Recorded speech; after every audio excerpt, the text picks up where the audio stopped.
اعوذ باللہ من الشیطان الرجیم بسم اللہ الرحمن الرحیم 27ویں پارے میں سورہ حدید اس کا مطالعہ ہم لوگ کر رہے ہیں، اور اللہ تعالیٰ نے اس کا آغاز فرمایا اور یہ کہا کہ سبح للہ ما فی السماوات والارض، اللہ ہی کی تسبیح بیان کرتی ہے ہر وہ چیز جو آسمانوں میں ہے اور زمین میں ہے۔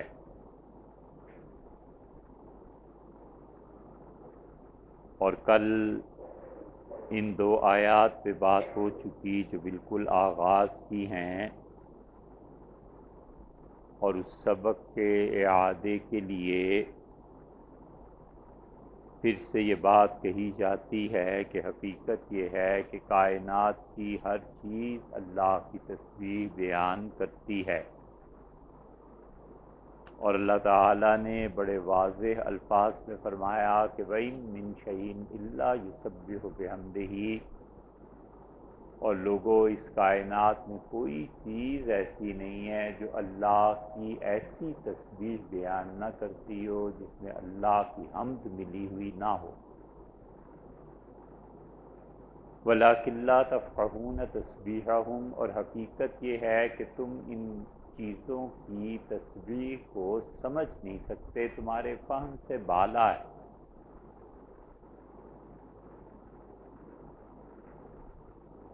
جب انسان کے باطنی حواس کھلتے ہیں اور یقین کا اعلیٰ مرتبہ حاصل ہوتا ہے تو پھر انسان ان چیزوں کو کچھ کچھ سمجھنے لگتا ہے۔ بچہ ہے، 5ویں 10ویں میں پڑھتا ہے، اب اس بچے کے متعلق کہ اسے آئنسٹائن کی تھیوری سمجھا دیں بالکل ممکن نہیں ہے، کیونکہ اس کی ذہنی سطح ایسی نہیں۔ وہ جتنا جتنا پڑھتا چلا جاتا ہے اتنا اتنا اس بچے پر اس علم کے اسرار کھلتے ہیں۔ بالکل اسی طرح اللہ تعالیٰ پر یقین کے مدارج ہیں، اور یقین جتنا پختہ ہوتا چلا جاتا ہے اتنا ہی اتنا اس قرآن پاک کے پہلو کھلتے ہیں، احادیث سمجھ میں آتی ہیں، اور اصل چیز یقین ہے۔ ہندوستان میں اس آخری دور میں جس خانقاہ نے قدماء کی خانقاہوں کی یاد تازہ کر دی، وہ ہمارے شیخ ابو الحسن علی ندوی رحمۃ اللہ علیہ کی بھی شیخ شاہ عبد القادر صاحب رائے پوری رحمۃ اللہ علیہ۔ بسوں ویگنوں کا دور چل پڑا تھا، اور 1947 سے بھی پہلے اور اس کے بعد بہت بڑا مرجع حضرت کی شخصیت بن گئی، اور 57 کے بعد تو بہت زیادہ لوگ آنا شروع ہو گئے تھے، اور وفات سے پہلے ان کی زندگی کے آخری 3-4 سال جو گزرے ہیں تو ان کے مقابلے میں کوئی شخص پورے بر صغیر میں تھا ہی نہیں۔ ایک دن ارشاد فرمایا کہ علی میاں یہ جتنے کام دین کے ہوتے ہیں سب کا ماحصل یقین ہے کہ یقین بنے، بس اتنا تو حضرت نے فرمایا۔ اور یقین ہے کیا؟ غالباً اس کی تشریح میں یہ کہا جا سکتا ہے کہ تصور سے محسوس تک کا سفر یقین۔ ایک چیز تصور میں آتی ہے، آدمی اس کے لیے دیکھتا ہے، اور مشاہدے کے بعد علم حاصل ہو جاتا ہے، اور یہ علم جب محسوسات کی حد تک پہنچتا ہے تو یہ یقین۔ ایک آدمی نے انگلینڈ جانا ہے اور اسے کہا جاتا ہے کہ فرانس جاؤ، فلاں جگہ لاہور چلے جاؤ، اور بادشاہی مسجد ہے، تو یہ بادشاہی مسجد کا فیصل ماسک کا اس نے سنا ہے۔ اس کے بعد وہ انٹرنیٹ دیکھتا ہے، کہیں اور جاتا ہے، اب تو یہ چیزیں آسان ہو گئیں، تو اس کا مشاہدہ ہوتا ہے کہ یہ، پھر وہ عالم تصور میں ایک چیز آتی ہے، پھر تصور کے بعد اس کا مشاہدہ ہوتا ہے، اور پھر ایک دن وہ جا کے مسجد میں کھڑا ہو جاتا ہے۔ تو یہ تصور سے محسوس تک کا جتنا سفر ہے یہ یقین ہے، غالباً حضرت رحمۃ اللہ علیہ نے یہ فرمایا۔ اس لیے جس انسان کا یقین جتنا بڑھ جاتا ہے، اس کائنات میں اللہ کی تسبیح اور اشیاء جو کچھ کرتی ہیں، جیسے پڑھتی ہیں، یہ سب سمجھ میں آہستہ آہستہ آنے لگتا ہے۔ اور اس کی بڑی دلیل صحیح بخاری کی وہ روایت ہے جس میں حضرت عبداللہ ابن مسعود رضی اللہ عنہ نے کہا کہ جو کھانا ہے حضرت رسالت پناہ صلی اللہ علیہ وسلم کے دور میں لایا جاتا تھا، اور ہم اس گرم کھانے کی تسبیح اللہ کی اپنے کانوں سے سنتے۔ فضا مقدر ہے اور گناہوں کی تاریکی زیادہ ہے، اور گناہوں کی دھند زیادہ ہے۔ یہ دھند چھٹے فرد کی سطح پہ یا اجتماعی سطح پہ، تو یہ سب چیزیں آہستہ آہستہ کھلنے لگتی ہیں۔ کوئی چیز ایسی نہیں ہے جو اللہ کی تسبیح بیان کرتی ہو اور انسان کے حواس اسے نہ پا سکیں۔ بات یہ ہے کہ انسان کی قوت سماعت میں اور اس چیز کی تسبیح میں پردے حائل ہو گئے ہیں گناہوں کے۔ جتنے یہ پردے نکلتے چلے جائیں گے اتنا انسان ان چیزوں کو سنے۔ ایک اور صوفہ یہاں رکھتے ہیں کوئی چیز، اگر اپنی مرضی سے نیچے بیٹھے ہیں تو آپ کی مرضی ہے، ادروائز رکھیے کوئی چیز، لوگ اوپر بیٹھے۔ اس لیے یہ جتنے پردے ہیں کانوں پہ یہ گناہوں کے ہیں۔ یہ پردے اگر اٹھ جائیں تو آج بھی ممکن ہے کہ انسان تسبیح کو سنے۔ ابن مسعود رضی اللہ عنہ نے اس زمانے کا ذکر کیا جب حضرت علیہ الصلوۃ والتسلیم زندہ تھے اور یہ لوگ ان کی خدمت پہ پیش ہوتے تھے۔ فرمایا ہم کھانے کی تسبیح اپنے کانوں سے سنتے تھے۔ صوفیہ کے یہاں دیکھ لیں، ان میں کتنے ہی ایسے ہیں جو کہتے ہیں کہ گھاس کا تنکا نہیں توڑا جا سکتا، اس لیے کہ وہ اللہ کی تسبیح بیان کرتا ہے، اور اللہ کی جو تسبیح بیان کر رہا ہے جی نہیں چاہتا کہ اس خدا کی تسبیح کو ختم کرو۔ کتنے ہی ایسے ہیں جو کہتے ہیں پہاڑ نہیں توڑا جا سکتا، اس لیے کہ پہاڑ اللہ کی تسبیح بیان کر رہا ہے، تو جب پتھر بنے گا تو کچھ دیر کے لیے وہ رک جائے گی، پھر وہ آہستہ آہستہ کرنے لگتا ہے، تو اس لیے پہاڑ توڑ دینا ہمارے لیے ممکن نہیں۔ وہ تو پھر بھی بڑے قدما تھے، خود جن کا ذکر کر رہے ہیں حضرت باب العلمیہ صاحب رحمۃ اللہ علیہ کہتے تھے کہ ہمارے دوست حضرت کی خانقاہ میں ذکر کرتے تھے، اور کئی ایک تھے آئے حضرت رحمۃ اللہ علیہ کے پاس اور کہا حضرت کہیں استنجا نہیں کر سکتے۔ حضرت نے فرمایا کیا ہوا؟ ان کا ہر جگہ زمین اللہ کی تسبیح بیان کر رہی ہے، بیٹھیں کہاں اور جائیں۔ یہ وہ عرفان اور معرفت کا درجہ ہے جو اللہ کہتا ہے کہ سبح للہ ما فی السماوات والارض، اور اللہ ہی کی پاکی بولتا ہے ہر وہ جو کچھ کے آسمانوں میں ہے اور جو زمین میں ہے۔ وہو العزیز الحکیم، اور وہ بڑا غالب ہے، چھایا ہوا ہے، اس کا غلبہ طاقت ہے اور حکمت والا ہے۔ لہو ملک السماوات والارض، آسمانوں کی اور زمین کی بادشاہی اسی کی۔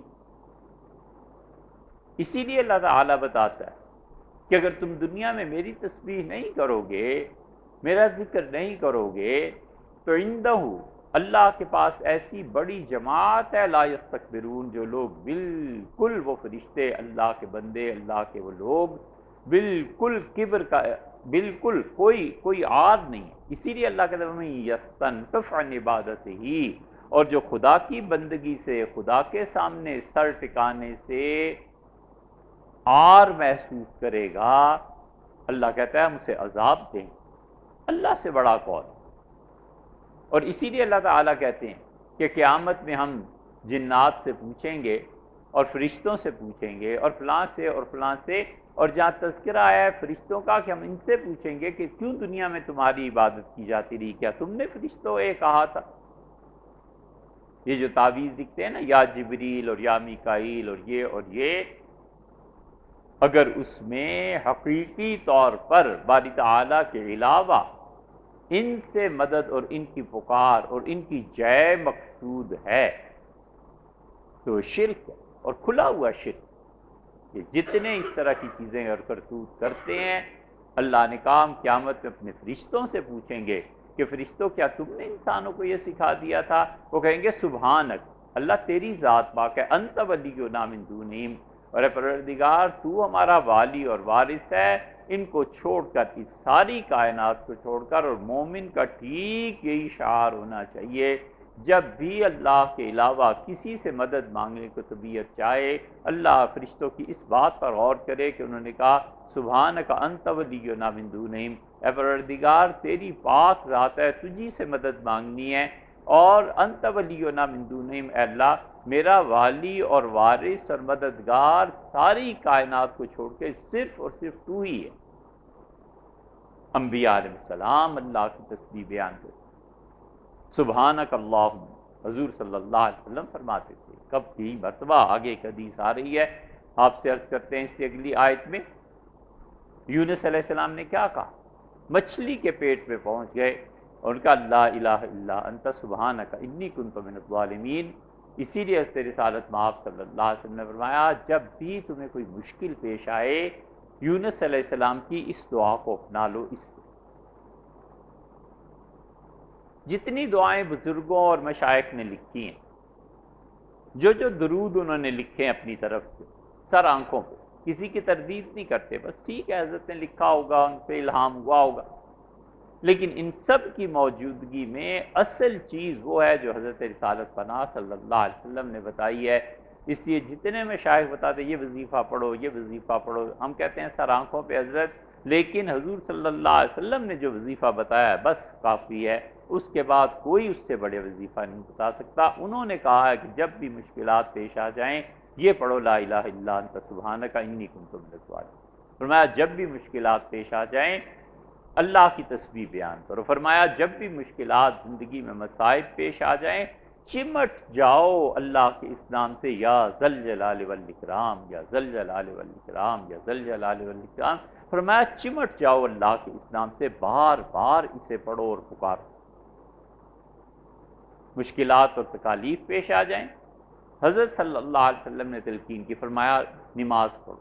قرآن کہتا ہے وَاسْتَعِینُوا بِالصَّبْرِ وَالصَّلَاةِ، صبر کرو اور اللہ سے نماز پڑھ کے مدد مانگو۔ نماز پڑھنا مشکلات میں، حضرت میمونہ رضی اللہ عنہ کے انتقال کی خبر آئی اور عبداللہ ابن عباس رضی اللہ عنہ کی خالہ تھیں، خالد بن ولید رضی اللہ عنہ کی تو وہ والدہ تھی، یہ میمونہ رضی اللہ عنہ 9 بہنیں تھیں۔ ایسی بات آ گئی بیچ میں، لیکن بیان کی ہم نے کئی جگہ، لیکن ذرا اجمال سے آپ کے سامنے رکھتے ہیں۔ یہ 9 بہنیں تھیں۔ یہ جتنے مستشرقین ہیں نا، انگریز گورے، انہوں نے اس پہ بڑا اعتراض کیا۔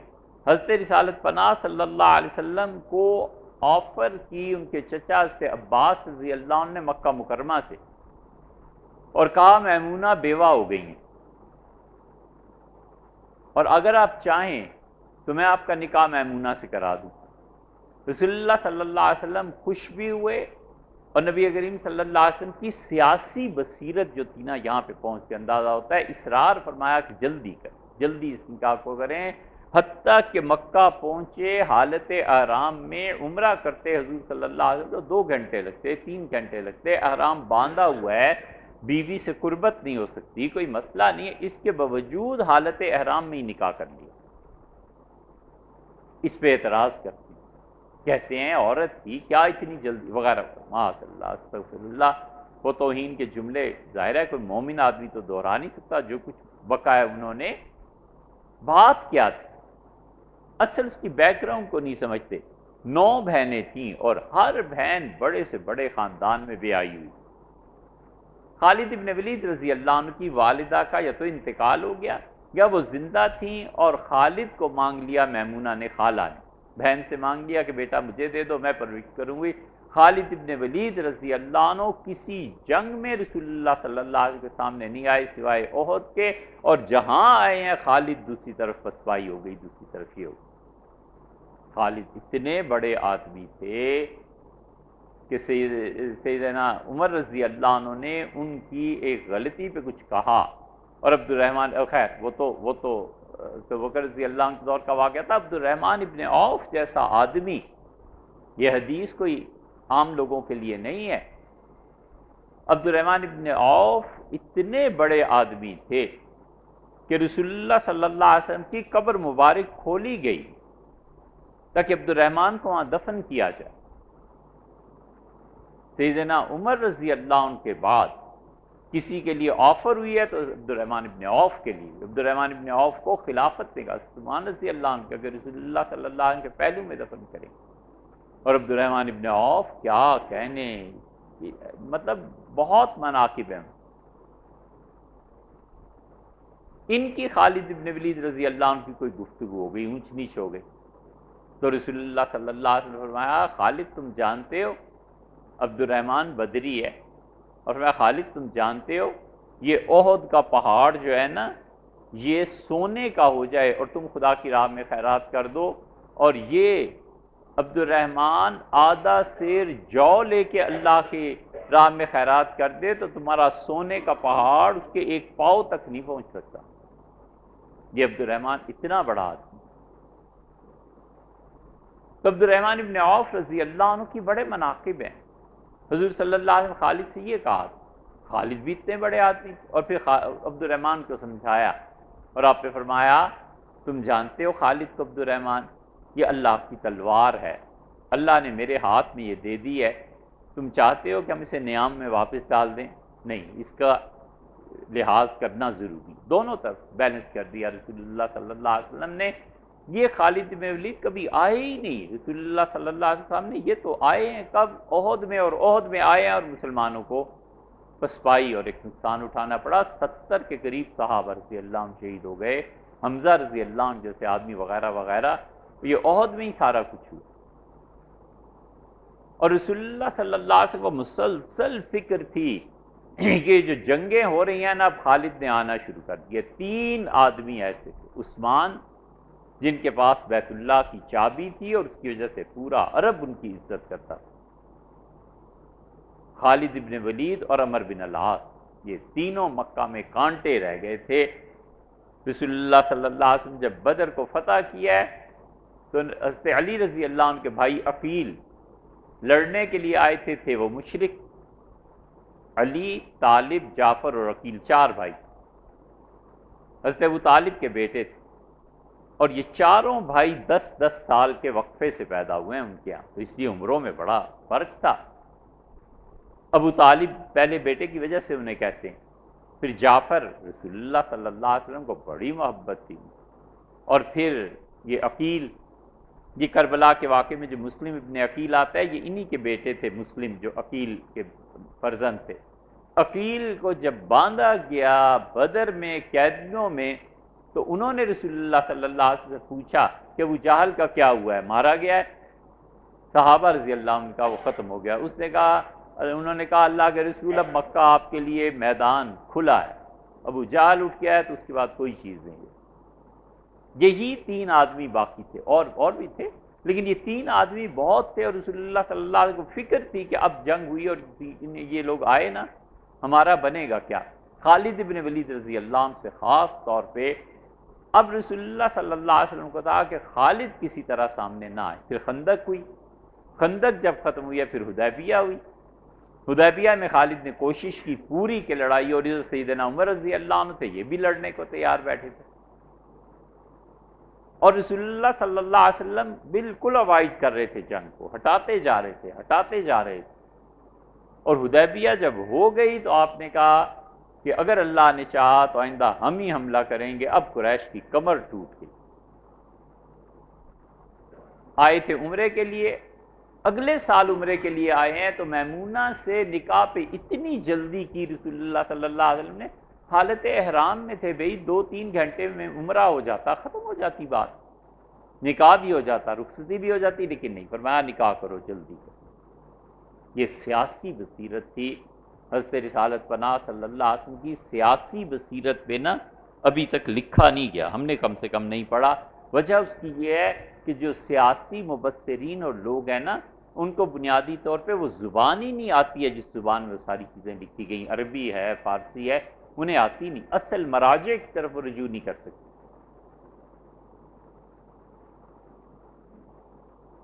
تو خالد ابن ولید کو پالا تھا میمونہ نے، اور یہ 9 بہنیں، ایک بہن میمونہ کی حضرت عباس کی بیوی تھی، تو حضرت عباس رضی اللہ عنہ نے اپنی سالی کا رشتہ گویا رسول اللہ صلی اللہ علیہ وسلم کو پیش کیا۔ اسی طرح باقی 7 بہنیں بھی بڑے بڑے لوگ تھے۔ رسول اللہ صلی اللہ علیہ وسلم جب نکاح کیا تو پالا ہوا تھا میمونہ نے خالد کو، اور خالد پہ بجلی گر گئی کہ جو میری ماں ہے اور ماں سے بھی زیادہ عزیز ہے، یہ کیا ہو گیا؟ اور تیسرا دن جب آیا تو مکہ والوں نے اصرار کیا کہ آپ نکلیں۔ رسول اللہ صلی اللہ علیہ وسلم آیا، میں نے ابھی تو شادی کی ہے، میرا خیال ہے میں اونٹ ذبح کراؤں گا، میرا ولیمہ ہوگا، آپ لوگ کھانے پہ آئیے۔ ان کا میں ویسے کھانے کی کوئی ضرورت نہیں، بس شام سورج ڈوبے آپ چلیں۔ اور رسول اللہ صلی اللہ علیہ وسلم میمونہ کو لے کے رخصت، میمونہ کیا گئی، خالد بن ولید رضی اللہ عنہ کا دل اور دماغ دونوں ساتھ لے کے چلے گئے۔ اب خالد رہتے کیسے؟ نتیجہ اس کا یہ نکلا کہ خالد بن ولید رضی اللہ عنہ 2-4 ماہ میں ہی پیچھے چل پڑے اور جا کے اسلام قبول کر۔ میمونہ کے ذریعے رسول اللہ صلی اللہ علیہ وسلم نے خالد بن ولید رضی اللہ عنہ کو اسلام پہ لائے۔ جب خالد نکل گئے، عمر بن العاص نکل گئے، عثمان بن ابی طلحہ نکل گئے، تو مکہ میں پھر رہ ہی کیا گیا تھا؟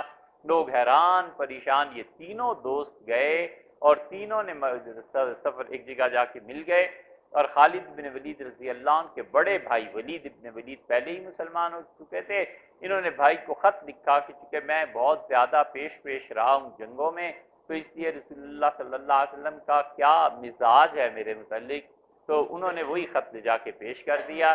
نبی کریم صلی اللہ علیہ وسلم نے فرمایا خالد جیسا عقل مند آدمی اور اس دین سے بے خبر ہے، اسے بلاؤ، میں تو اس کا منتظر ہوں۔ خالد رضی اللہ عنہ آئے اور رسول اللہ صلی اللہ علیہ وسلم کھڑے ہو گئے، اپنی چادر خالد پہ ڈال دی اور فرمایا خالد تجھ جیسا آدمی، اتنا عقل مند اور اسلام سے بے خبر؟ خالد بالکل بچ گئے۔ یہ وہ چیز تھی۔ حضرت میمونہ رضی اللہ عنہ کے انتقال کی خبر جب عبداللہ ابن عباس کو پہنچی ہے، اٹھے اور 2 رکعتیں پڑھی۔ کسی نے کہا حضرت 2 رکعتیں کیوں پڑھتے ہیں؟ کہنے لگے اس سے زیادہ صدمہ کیا ہو سکتا ہے کہ میری والدہ کی یہ حقیقی بہن تھی، مجھے خالہ سے بڑی محبت تھی، یہ چلی گئی دنیا سے، اور اللہ نے کہا جب بھی مصیبت آئے وَاسْتَعِینُوا بِالصَّبْرِ وَالصَّلَاةِ، نماز کے ذریعے اللہ سے مدد مانگو۔ تو میں نے 2 نفل پڑھ کے اللہ سے مدد مانگی کہ اللہ مجھے صبر دے۔ اس لیے جتنے وظائف مشائخ ہوئے، ہم کہتے ہیں سر آنکھوں پہ کیا ضرورت ہے اس پہ تنقید کی، ایک نیا فتنہ کیوں کھولنا ہے، ایک نیا دروازہ کیوں کھولنا ہے جب تک اس میں کوئی غلط کلمات نہ ہو۔ لیکن جو رسول اللہ صلی اللہ علیہ وسلم بتاتے ہیں نا سب سے اچھا۔ اللہ کہتا ہے میری تسبیح بیان کرتے، لہو ملک السماوات، زمین و آسمانوں اور زمین کی بادشاہی اللہ ہی کی۔ انبیاء علیہ السلام تسبیح بیان کرتے، فرشتے سبحانک، اللہ آپ کی ذات ہر عیب سے پاک ہے، انت ولینا من دونہم، اے پروردگار تو ہی میرا والی و وارث ہے، پوری کائنات میں کوئی نہیں، بس تو ہی تو۔ موسیٰ اور عیسیٰ علیہ السلام، فلما افاقا، اور جب موسیٰ علیہ السلام اس تجلی کے اثر سے جو بے ہوش ہو گئے تھے ہوش میں آئے، قال سبحانک، کیا تیری ذات پاک۔ ہر کوئی انبیاء علیہ السلام میں سے اللہ کی تسبیح بیان کرتا ہے۔ اللہ کہتا ہے میری بادشاہی آسمانوں میں زمینوں میں، یحیی و یمیت، یہ 5واں نام اللہ کا آیا، و یمیت اور 6واں نام آیا، محیی اور ممیت، زندگی دینے والا اور موت طاری کرنے والا اللہ ہی ہے۔ اور زندگی دینا کہ کوئی چیز زندہ ہو جائے اور موت دے دینا کہ کوئی چیز مر جائے، وہ تو کوئی ایک بات ہے۔ خود زندگی اور موت کو اللہ کہتا ہے خلق الموت والحیات، ہم نے زندگی اور موت کو ہم نے ہی پیدا کیا۔ موت کسی پہ تالی ہو تو چلو ایک بات ہے، خود موت کو کس سے پیدا کیا؟ فرماتے ہیں ہم نے پیدا کیا۔ زندگی کو کس سے پیدا کیا؟ فرمایا ہم نے ہی پیدا کیا۔ ہم نہ پیدا کرتے کوئی زندگی نہیں۔ اسی لیے قرآن کانتا رتقن، اور دونوں بند تھے، زمین کو چگاتی نہیں تھی، اوپر سے بارش نہیں آتی تھی، ففتقناہما، ہم نے ان دونوں کو کھول دیا۔ زمین کو کہا اپنی زراعت، اپنی چیزیں، اپنی نشو و نما، اپنی برکتیں ظاہر کر۔ آسمان سے کہا تو بھی اپنی برکتیں ظاہر کر۔ اس کو پھر آگے قرآن لا رہا ہے وَهُوَ بِكُلِّ شَيْءٍ عَلِيمٌ، اور اللہ کی ذات ہر چیز کا علم رکھتی ہے۔ یہ علیم اللہ کا نام آ گیا، پھر سب سے پہلے اللہ کا نام آیا تھا، پھر دوسرا عزیز، تیسرے حکیم، چوتھے مالک، اور پانچواں نام اللہ تعالی کا کیا آیا تھا؟ محیی ممیت، پانچواں، جس سے زندگی دی اور جو موت دیتا ہے۔ چھٹا نام اللہ کا آ گیا موت دینے والا، ساتواں نام آ گیا قدیر۔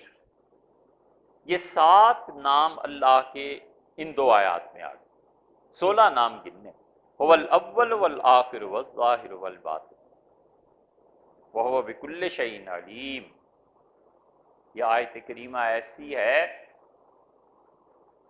ہول اٹھتا ہے اس آیت کو پڑھ، اور یہ آیت کریمہ اللہ نے ایسی بیان کی ہے کہ اس میدان میں داخل ہونے سے طبیعت گھبراتی ہے، اور اگر آدمی جان لے کہ اس میں کیا ہے تو مر جائے، مگر اس آیت کے اسرار و رموز پہ قابو نہ پا سکے۔ یہ اتنی بڑی آیت، راضی جیسا آدمی اس آیت پہ پہنچ کے کہتا ہے کہ عمیق علم کی گہرائیاں ختم ہے اس پہ، محیب روب طاری ہو جاتا ہے اللہ کی ذات کا، زبان گونگی ہو جاتی ہے، تشریح نہیں کر سکتی کہ اللہ نے کیا کمال کی بات کی ہے۔ وہ کہتا ہے هو الاول والآخر والظاہر والباطن وهو بكل شيء علیم۔ یہ اسی طرح ہے جس طرح انسان بالکل بچہ بن جاتا ہے اور اس کے ہوش و حواس جواب دے جاتے ہیں اس آیت کو پڑھ کے کہ اللہ نے اس میں کس غضب کی چیزیں بیان کی ہیں، آدمی کی ہمت نہیں پڑتی اس پہ بات کر۔ بڑے بڑے مفسرین کا قلم یہاں کے رک گیا۔ رازی کہتے ہیں اتنی پیچیدہ آیت ہے یہ، اور پھر رازی نے لکھنا شروع کیا ہے، اور ظاہر ہے کہ حق کون ادا کر سکتا ہے، تھرا گئے ہیں اس کو رازی جیسے لوگ بھی بیان کرتے ہوئے۔ اللہ نے اپنی صفات کا اظہار فرمایا۔ اصولی طور پہ آپ سے ایک بات عرض کر، هو الاول، یہ اللہ تعالی نے اپنا نام بیان کیا، والآخر پھر نام بیان کیا، 8واں اور 9واں نام، الظاہر 10واں نام، الباطن 11واں نام، وَهُوَ بِكُلِّ شَيْءٍ علیم، اور علیم سے اللہ نے اپنا 12واں نام بھی بیان کر دیا۔ یہ 12 نام اللہ تعالیٰ کے یہاں آ گئے، 4 باقی رہ گئے۔ یہ اللہ کی صفات ہیں،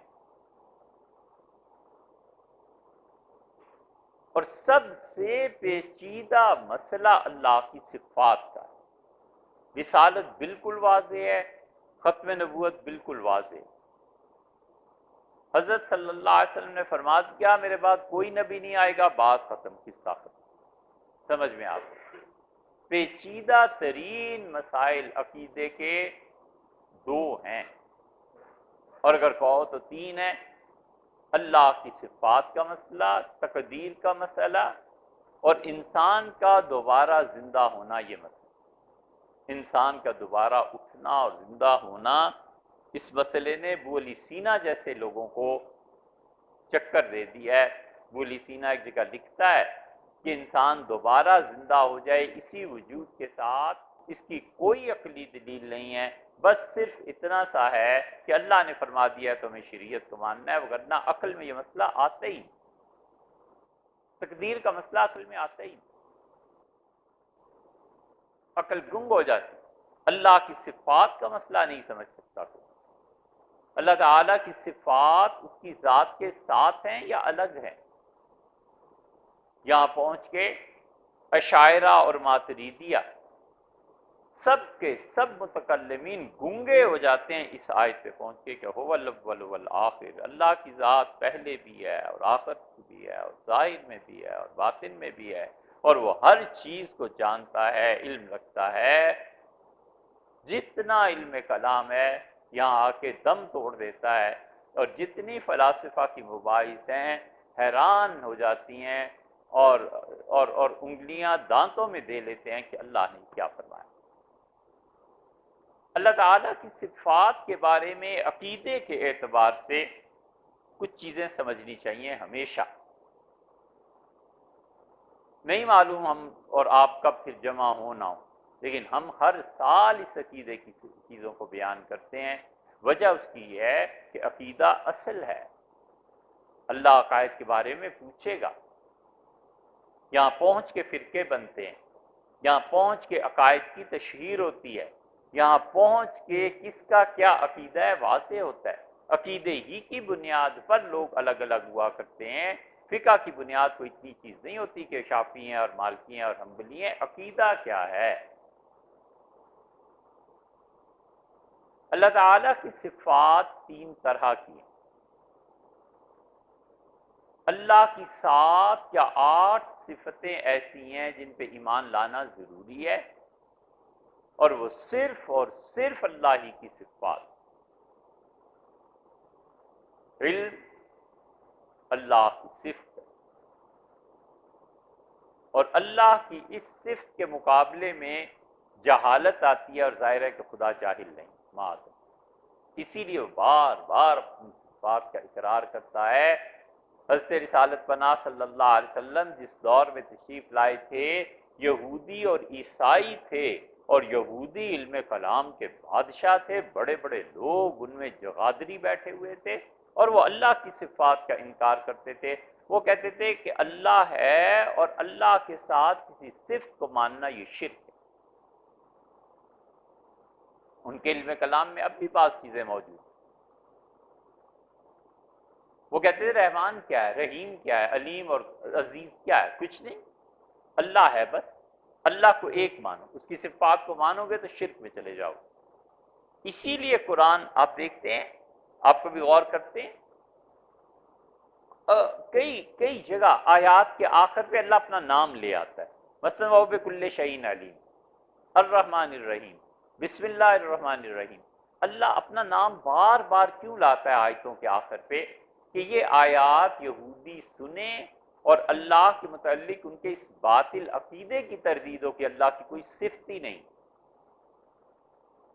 بار بار خدا اپنے ناموں کو لاتا ہے، کیونکہ بہت بڑا مسئلہ ہے۔ کوئی آدمی اللہ کو نہ مانے، کوئی آدمی اللہ تعالیٰ کی صفات کو نہ مانے، تو اس سے مانے ہی کیا؟ کفر میں چلا گیا نا۔ اس لیے اللہ کی 8 صفتیں ایسی ہیں جن کی ضد قائم نہیں کی جا سکتی۔ علم ہے، یہ اللہ کی ذاتی صفات، حیات، زندگی۔ اللہ تعالیٰ پہ کبھی بھی موت اور عدم نہیں ہے، ہمیشہ سے ہے اور ہمیشہ رہے گا۔ قدرت کے معاملے میں تعدل ہے کہ ایک آدمی ایک کام کر سکتا ہے، ایک آدمی کوئی کام نہیں کر سکتا، مفلوج ہے، فالج ہے۔ اللہ کی قدرت کی صفت کبھی بھی اپنا کام کرنا نہیں چھوڑتی۔ اللہ قدیر ہے، بار بار کہتا ہے قادر اور قدیر اور مقتدر کی جو لفظ لاتا ہے، اسی لیے کہ وہ ہما گیر بھی ہے، ہما عالم بھی ہے، اور ساری کائنات اس کی قدرت ہے۔ تو علم، حیات، قدرت، سمع، سننا، حق تعالی شانہ سنتا ہے۔ اسی لیے انبیاء علیہ السلام جو تعارف اللہ کا کراتے ہیں نا، وہ عجیب ہے۔ اللہ کا تعارف اگر پڑھنا ہو کہ اللہ کیا ہے، سورہ ہود کو پڑھنا چاہیے غور سے۔ حضرت ہود علیہ السلام کہتے ہیں میرا رب ایسا ہے، جیسا سورہ ہود میں اللہ کا تعارف ہے نا، آہنگ ہے جو اس کا، وہ کہیں نہیں پایا جاتا۔ آیات دیکھو، ایک نبی علیہ السلام کہتے ہیں صالح ہیں، حضرت شعیب علیہ السلام ہیں، ہود علیہ السلام ہے وغیرہ وغیرہ، ایک نبی علیہ السلام کہتے ہیں ان ربی رحیم ودود، میرا پروردگار بے انتہا بار بار رحم کرنے والا ہے اور بڑی محبت کرنے والا۔ ایک کہتے ہیں ان ربی قریب مجیب، میں تمہیں تعارف کراؤں اپنے ربی میرا رب، میں اپنے پروردگار کا تعارف کراؤں، قریب مجیب بہت ہی قریب ہے، بہت ہی جواب دینے والا ہے، تم اسے پکارو وہ جواب دے گا، تم اسے بلاؤ رسپانس ملے گا۔ اللہ کی طرف سے جب رسپانس ملتا ہے نا اور آدمی محسوس کرنے لگے تو اللہ کے تصور سے یقین تک کا سفر یہی ہے۔ بس کل دین کا خلاصہ یہ ہے کہ رسپانس آنے لگے، پتہ چلنے لگے یہ یقین کی پہلی منزل ہے، اور یہاں سے وہ جو شروع ہوتا ہے تو یہ سفر پھر کبھی بھی ختم نہیں ہوتا سوائے اس کے کہ اللہ اس شخص کا وجود ہی مٹا دے، جس طرح وہ عدم سے وجود میں لے آیا ہے وجود سے عدم میں لے جائے۔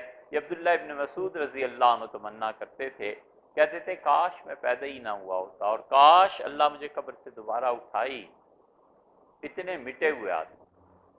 ابن مسعود رضی اللہ عنہ کی ساری فقہ حیران ہوتے ہیں اللہ کی تقسیمات پہ۔ ابن مسعود رضی اللہ عنہ کی جتنی چیزیں پھیلی، یہ ساری حنفی فقہ کے دار و مدار ہیں ابن مسعود، اور جتنی چیزیں ابن مسعود رضی اللہ عنہ سے آئی ہیں ان کے 5 شاگرد اور 5 جن سے آگے ان کا علم سارا دنیا میں پھیلا ہے، اور 5 کے 5 معذور، کسی کی آنکھیں نہیں ہیں، کسی کی ٹانگیں نہیں ہیں، کسی کے ہاتھ نہیں ہے، کوئی کچھ ہے کوئی کچھ ہے، 5 معذور۔ اللہ کی شان، ابن مسعود رضی اللہ عنہ کے شاگردوں میں اللہ نے ان 5 کو لے لیا اور اس کی دنیا میں بھی پھیل، ساری حنفی فقہ اس سے پھیل۔ تو وجود سے عدم اور عدم سے وجود، وگرنہ احساس سے پیچھے تصور ہے، اور تصور اور مشاہدہ اور احساس جس دن رسپانس آنے لگے نا اور آدمی یہ محسوس کرنے لگے یہ یقین کا پہلا درجہ ہے، یہاں سے وہ یقین کا سفر شروع ہوتا ہے اور ابد الآباد تک چلے گا۔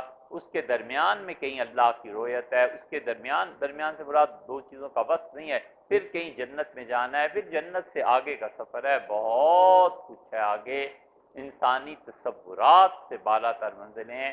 عمر بن عبدالعزیز رحمۃ اللہ علیہ اسی لیے کہتے تھے، ان کا یہ جملہ سمجھنا طبقات ابن سعد میں آتا ہے، کتنا دشوار ہے۔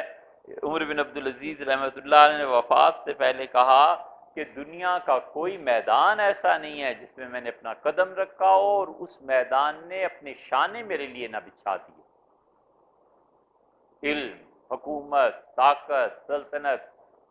انہوں نے کہا لے دیکھ ایک جنت اب رہ گئی ہے، جنت میں بھی دیکھیں گے کیا ہو۔ یقین ہے کہ عمر بن عبدالعزیز رحمۃ اللہ کی تسلی نہیں ہوئی ہوگی جنت میں بھی پہنچ کے، ذات باری تعالی جب رویت ہوگی نا اس کی یا ہوئی ہوگی، وہ اصل حل ہے اس بلند ہمت شخص کا کہ وہ پھر جو منازل ہیں وہ انسان کے تصور میں نہیں ہے، بہت آگے کی چیز ہے۔ اس لیے علم، حیات، قدرت اللہ کی، سمع، بصر، سننا اور دیکھنا۔ سورہ ہود میں ایک نبی علیہ السلام تعارف کراتے ہیں اور وہ کہتے ہیں ان ربی قریب مجیب، میرا پروردگار بڑا قریب ہے تمہاری باتوں کے۔ ابراہیم علیہ السلام تعارف کہتے ہیں ان ربی لسمیع الدعاء، میرا پروردگار میری دعائیں سنتا ہے۔ بصر، اللہ کا دیکھنا، 5ویں صفت ہے اللہ کی۔ کلام، اللہ کا یہ کلام ہے، قرآن یہ نہیں ہے جو صفحات پہ لکھا ہوا ہے اور جو ہم پڑھتے ہیں، یہ تو ایک دنیا کی چیز ہے نا۔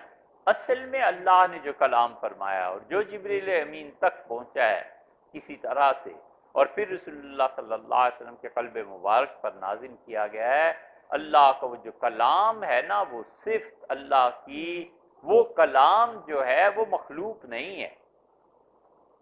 معتزلہ کا اور امام احمد بن حنبل رحمۃ اللہ علیہ کا یہی جھگڑا تھا خلق قرآن کا۔ وہ کہتے تھے خدا کا کلام مخلوق ہے، مٹ جانے والی چیز ہے۔ امام احمد بن حنبل رحمۃ اللہ علیہ فرمایا اللہ کی صفات مٹنے والی نہیں ہے، اسی پہ پہنچ کے ٹکراؤ ہوا، اور اسی پہ امام احمد بن حنبل رحمۃ اللہ نے کوڑے کھائے۔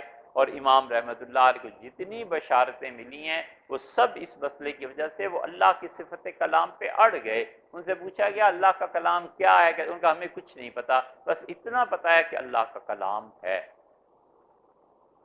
یہ بات آتی ہے آگے.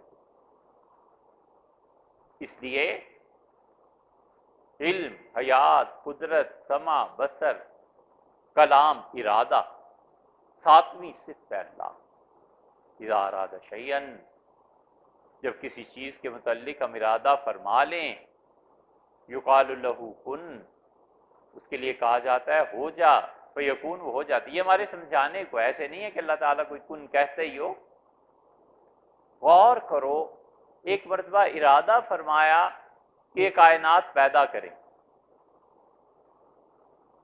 6 مراحل میں پیدا کریں، آگے آ رہا ہے 6 مراحل میں پیدا کریں، ارادہ فرما لیا، بس کائنات وجود میں آ گئی.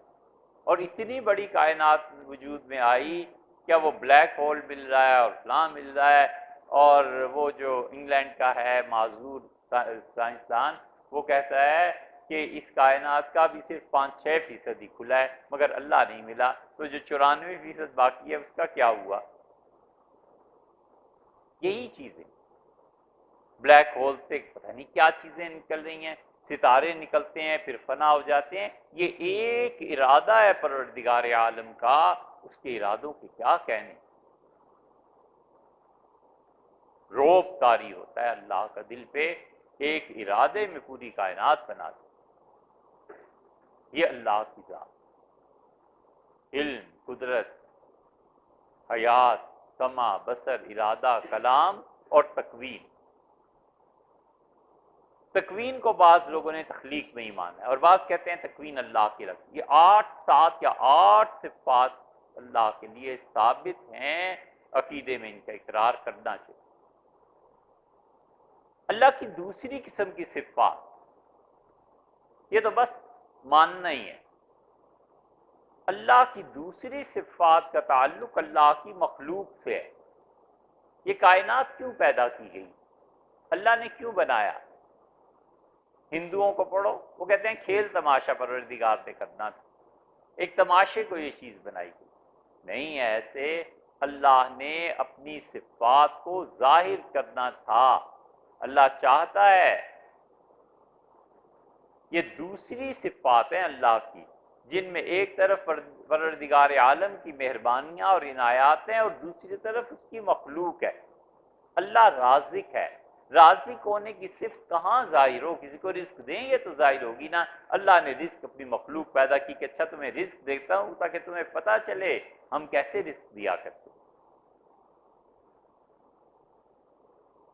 اللہ تعالی نے زندگی پیدا کی، اب زندہ کس چیز کو آپ نے کرنا ہے؟ کائنات پیدا کی، انسان پیدا کیے، زندگی دی کہ لو یہ لو.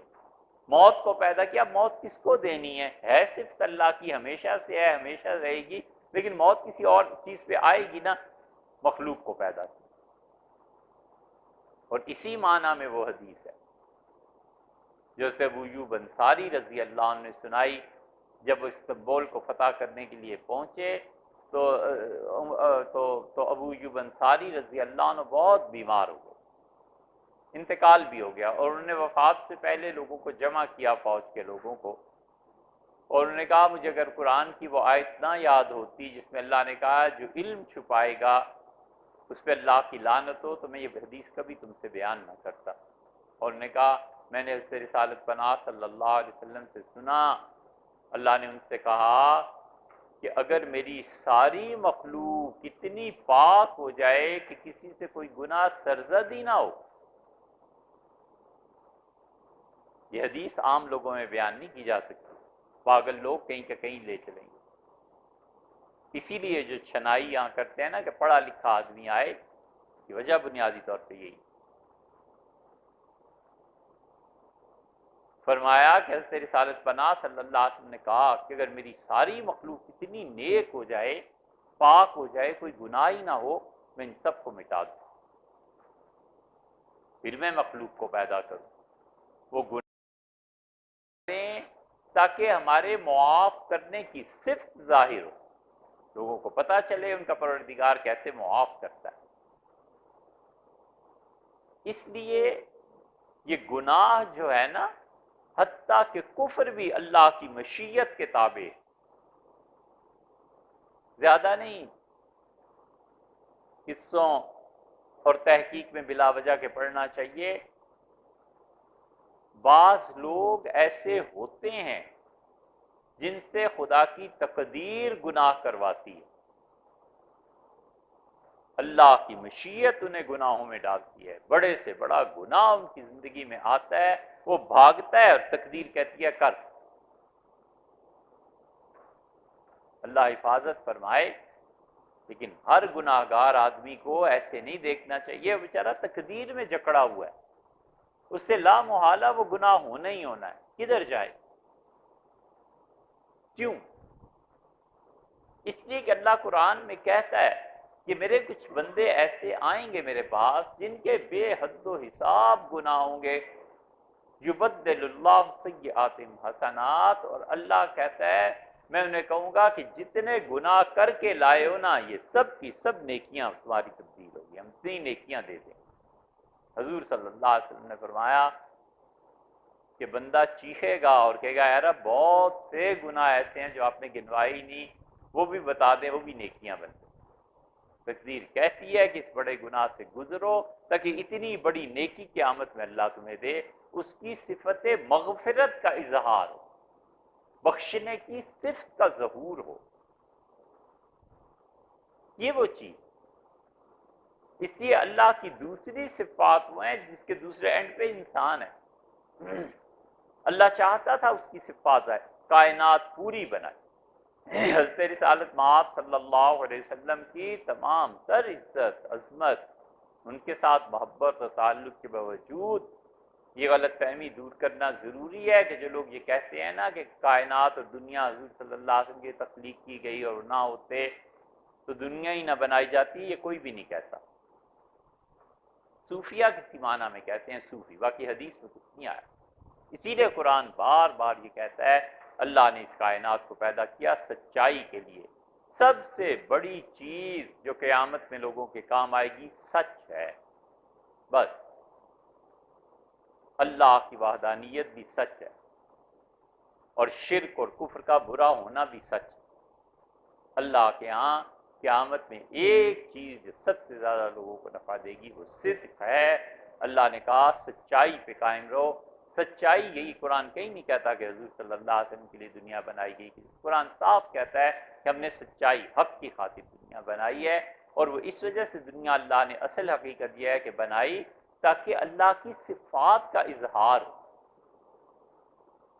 پتہ چلے کہ مغفرت کرتا ہے، پتہ چلے کہ رزق دیتا ہے، پتہ چلے کہ زندگی دیتا ہے، پتہ چلے۔ موت چیلنج نہیں کیا، کہتا ہے جب کسی پہ موت آتی ہے نا تو تم جو اس کے رشتہ دار عزیز بیٹے بیٹیاں داماد بہو فلاں فلاں سب قریب بیٹھے ہوئے ہوتے ہیں نا، اللہ کہتا ہے نحن اقرب الیہ منکم، اس میت سے جو اس کے رشتہ دار بیٹھے ہیں ہم زیادہ اس میت کے قریب ہوتے ہیں، اور ہم اس کی روح کو نکلواتے ہیں۔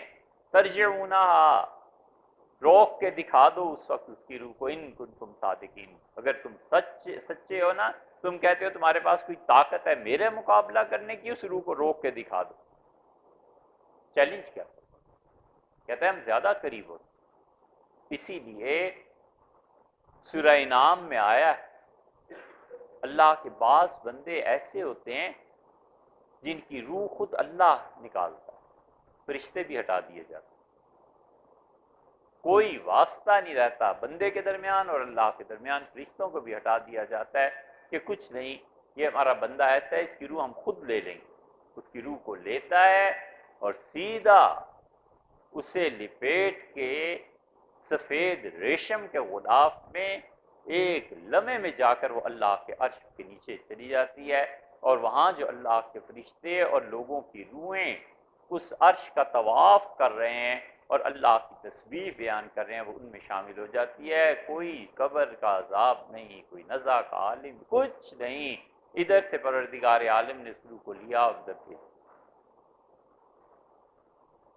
حضور صلی اللہ علیہ وسلم فرمایا اللہ کے عرش وہاں جو طواف ہوتا ہے، میں جب معراج میں گیا تھا تو کدوی کی نخل، لوگ روحیں، فرشتے اللہ کی تسبیح بیان کر رہے تھے، ایسے آواز آ رہی تھی جیسے شہد کی مکھیوں کی آواز آتی۔ یہ اللہ کی دوسری طرح کی صفات ہے کہ وہ کسی نہ کسی چیز پہ ظاہر ہوتی ہیں۔ نور ہے، وہ نور مومن کے دل میں ڈالتا ہے۔ نور سے مراد یہ لائٹ نہیں ہے۔ روشنی کا سب سے بڑا سورس دنیا میں سورج ہے نا، نیچرل سورس ہے۔ یہ سب کی سب نور اور روشنی جو پیدا ہو رہی ہے، یہ میٹر کے جلنے سے پیدا ہو رہی ہے، کسی نہ کسی چیز کے جلنے سے پیدا ہو رہی ہے نا۔ اللہ کا نور ایسا نہیں ہے جو کسی چیز کے جلنے سے پیدا ہوتا ہے، وہ جیسا نور ہے سو ہے، ہم نہیں جانتے۔ اللہ نور السماوات، اللہ نے کہا میں آسمان کا اور زمین کا نور ہوں۔ اب نور کیا ہے کچھ پتا ہے، اللہ ہی بہتر جانتا۔ ایک صفات ہوئی اللہ کی ذاتی، علم، حیات، قدرت، سمع، بصر، کلام، ارادہ اور تقویر۔ اللہ کی دوسری صفات ہوئی فعلی، جہاں افعال ہیں، جہاں مخلوق کے ساتھ کا تعلق بنتا ہے۔ اور اللہ کی تیسری قسم کی صفات جو نہایت پیچیدہ ہیں، اور یہیں سے گمراہی کا بھی آغاز ہو جاتا ہے، اللہ کی تیسری قسم کی صفات بالکل جس میں دخل نہیں دینا اور چپ رہنا ہے، وہ اللہ کی وہ صفات ہیں جو اللہ نے خود اور رسول اللہ صلی اللہ علیہ وسلم نے اظہار فرمایا ہے لوگوں کے سمجھنے کے لیے۔ چپ رہنا چاہیے، ایک لفظ نہیں بولنا چاہیے اللہ کی غیرت اور شان کے منافی۔ اللہ تعالیٰ کہتا ہے یہ تیسری قسم کی صفات ہے۔ اللہ فرماتے ہیں کہ جب حدیبیہ میں تم نے بیعت کی تھی نا، ید اللہ فوق ایدیہم، اللہ کا ہاتھ سارے صحابہ کرام رضی اللہ عنہ کے ہاتھوں پہ تھا۔ اللہ کا ہاتھ کیسا ہے؟ کچھ چپ، خاموش۔ اللہ تعالیٰ نے فرمایا نو کشتی بنا، فَإِنَّكَ بِأَعْيُنِنَا، آپ تو ہماری آنکھوں کے سامنے ہیں۔ حضرت رسالت پناہ صلی اللہ علیہ وسلم سے اللہ کہتا ہے کہ میرے محبوب فَإِنَّكَ بِأَعْيُنِنَا، تو ہماری آنکھوں کے سامنے ہے۔ اللہ کی آنکھیں کیسی ہیں؟ کچھ نہیں، چپ رہے۔ اللہ تعالیٰ خود فرماتے ہیں وجہ ربک تبارک اسم ربک، تیرے پروردگار کا نام بڑی برکت، اس کا چہرہ بڑی برکتوں والا ہے۔ اللہ کا چہرہ کیسا ہے؟ کچھ خبر نہیں۔ یہ تیسری قسم کی اللہ کی صفات ہے۔ قرآن کہتا ہے یوم یکشف عن ساقن، جس دن اللہ تعالیٰ نے بتایا پنڈلی کھول دی جائے گی۔ پنڈلی کھولنے کا کیا مطلب ہے؟ پنڈلی کہتے ہیں گھٹنے اور ٹخنے کے درمیان کے حصے کو نا۔ اللہ کی پنڈلی کیسی ہے؟ کچھ خبر نہیں۔ چپ رہے، ایک لفظ نہ بولے، بس اللہ نے جیسے کہہ دیا ویسے۔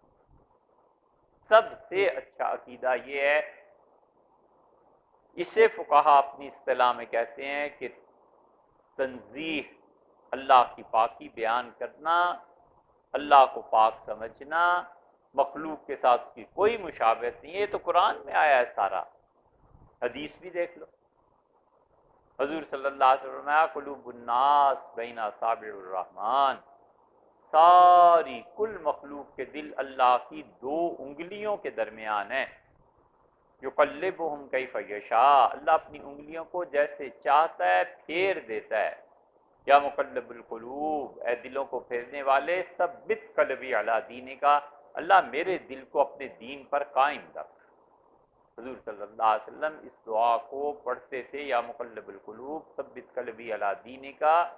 یہ دعا حضرت پڑھتے تھے سلام سے پہلے نماز۔ کبھی حضور صلی اللہ علیہ وسلم نے کسی کو نماز میں یہ نہیں کہا قرآن کی آیت ربنا آتنا فی الدنیا حسنہ پڑھ لو، یہ کہیں بھی نہیں۔ ہمیشہ اپنے پاس سے دعا سکھاتے۔ کسی نے پوچھا تھا، فرمایا نماز کے آخر پہ یہ دعا مانگا کرو، یا مقلب القلوب ثبت قلبی علی دینک، یہ دعا مانگنی۔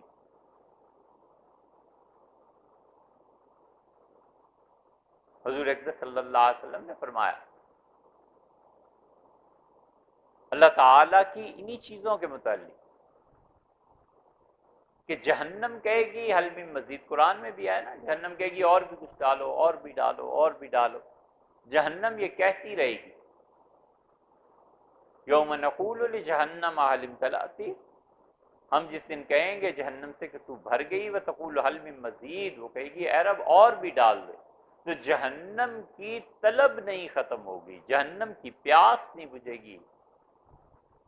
صحیح احادیث میں آیا ہے، حضور اکرم صلی اللہ علیہ وسلم ثم یضع اللہ قدما، اللہ اپنا پاؤں جہنم کے منہ پہ رکھ دے گا اور پوچھے گا کہ بس بھر گئی، وہ کہے گی قط اے میرے پروردگار میں بھر گئی.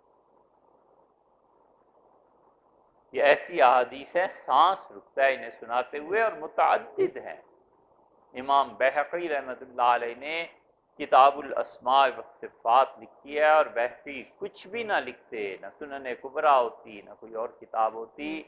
اللہ کی رحمتیں ہوں اس ہستی پہ، اور خدا روشن اور ٹھنڈی رکھے ان کی قبر. بیہقی نے کمال کیا ہے کتاب الاسماء والصفات لکھ کے، بس ختم کر دیا ہے سارے مسئلے کو، اور بیہقی جیسی کتاب کوئی لکھ نہیں پایا. یہ ساری احادیث اس نے امام بیہقی رحمۃ اللہ علیہ ذکر کی.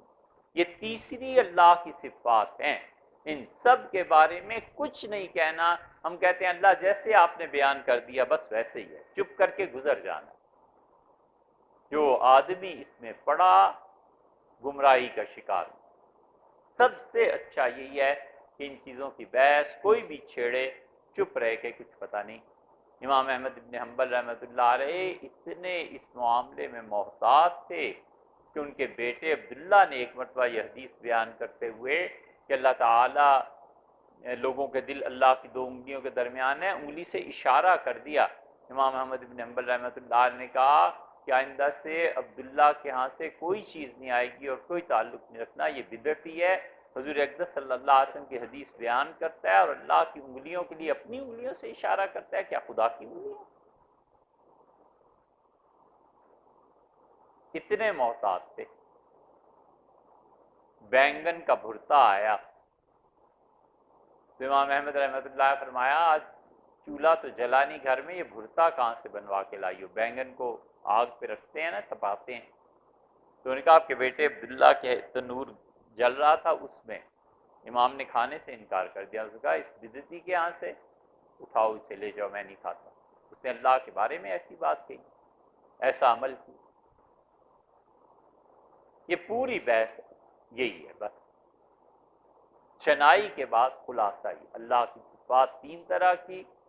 ایک صفات علم، حیات، قدرت، سمع، بصر، کلام، ارادہ، تکوین اللہ کے ساتھ مخصوص ہیں، اس کی ضد قائم نہیں ہو سکتی. اور دوسرے اللہ کی وہ صفات جو فعلی ہیں، اس کا تعلق مخلوق خدا سے ہے، وہ اللہ نے بیان. اور تیسرے جہاں جہاں اللہ نے اپنے اعضاء کا ذکر فرمایا ہے بس چپ رہے کہ اللہ جیسے آپ نے کہہ دیا ہے ویسے ہی ہے، بس زیادہ کچھ. اگلی بحث مختصر سی. مسلمان تھے بڑے پڑھے لکھے، کوئی جاہل ملتا ہی نہیں تھا.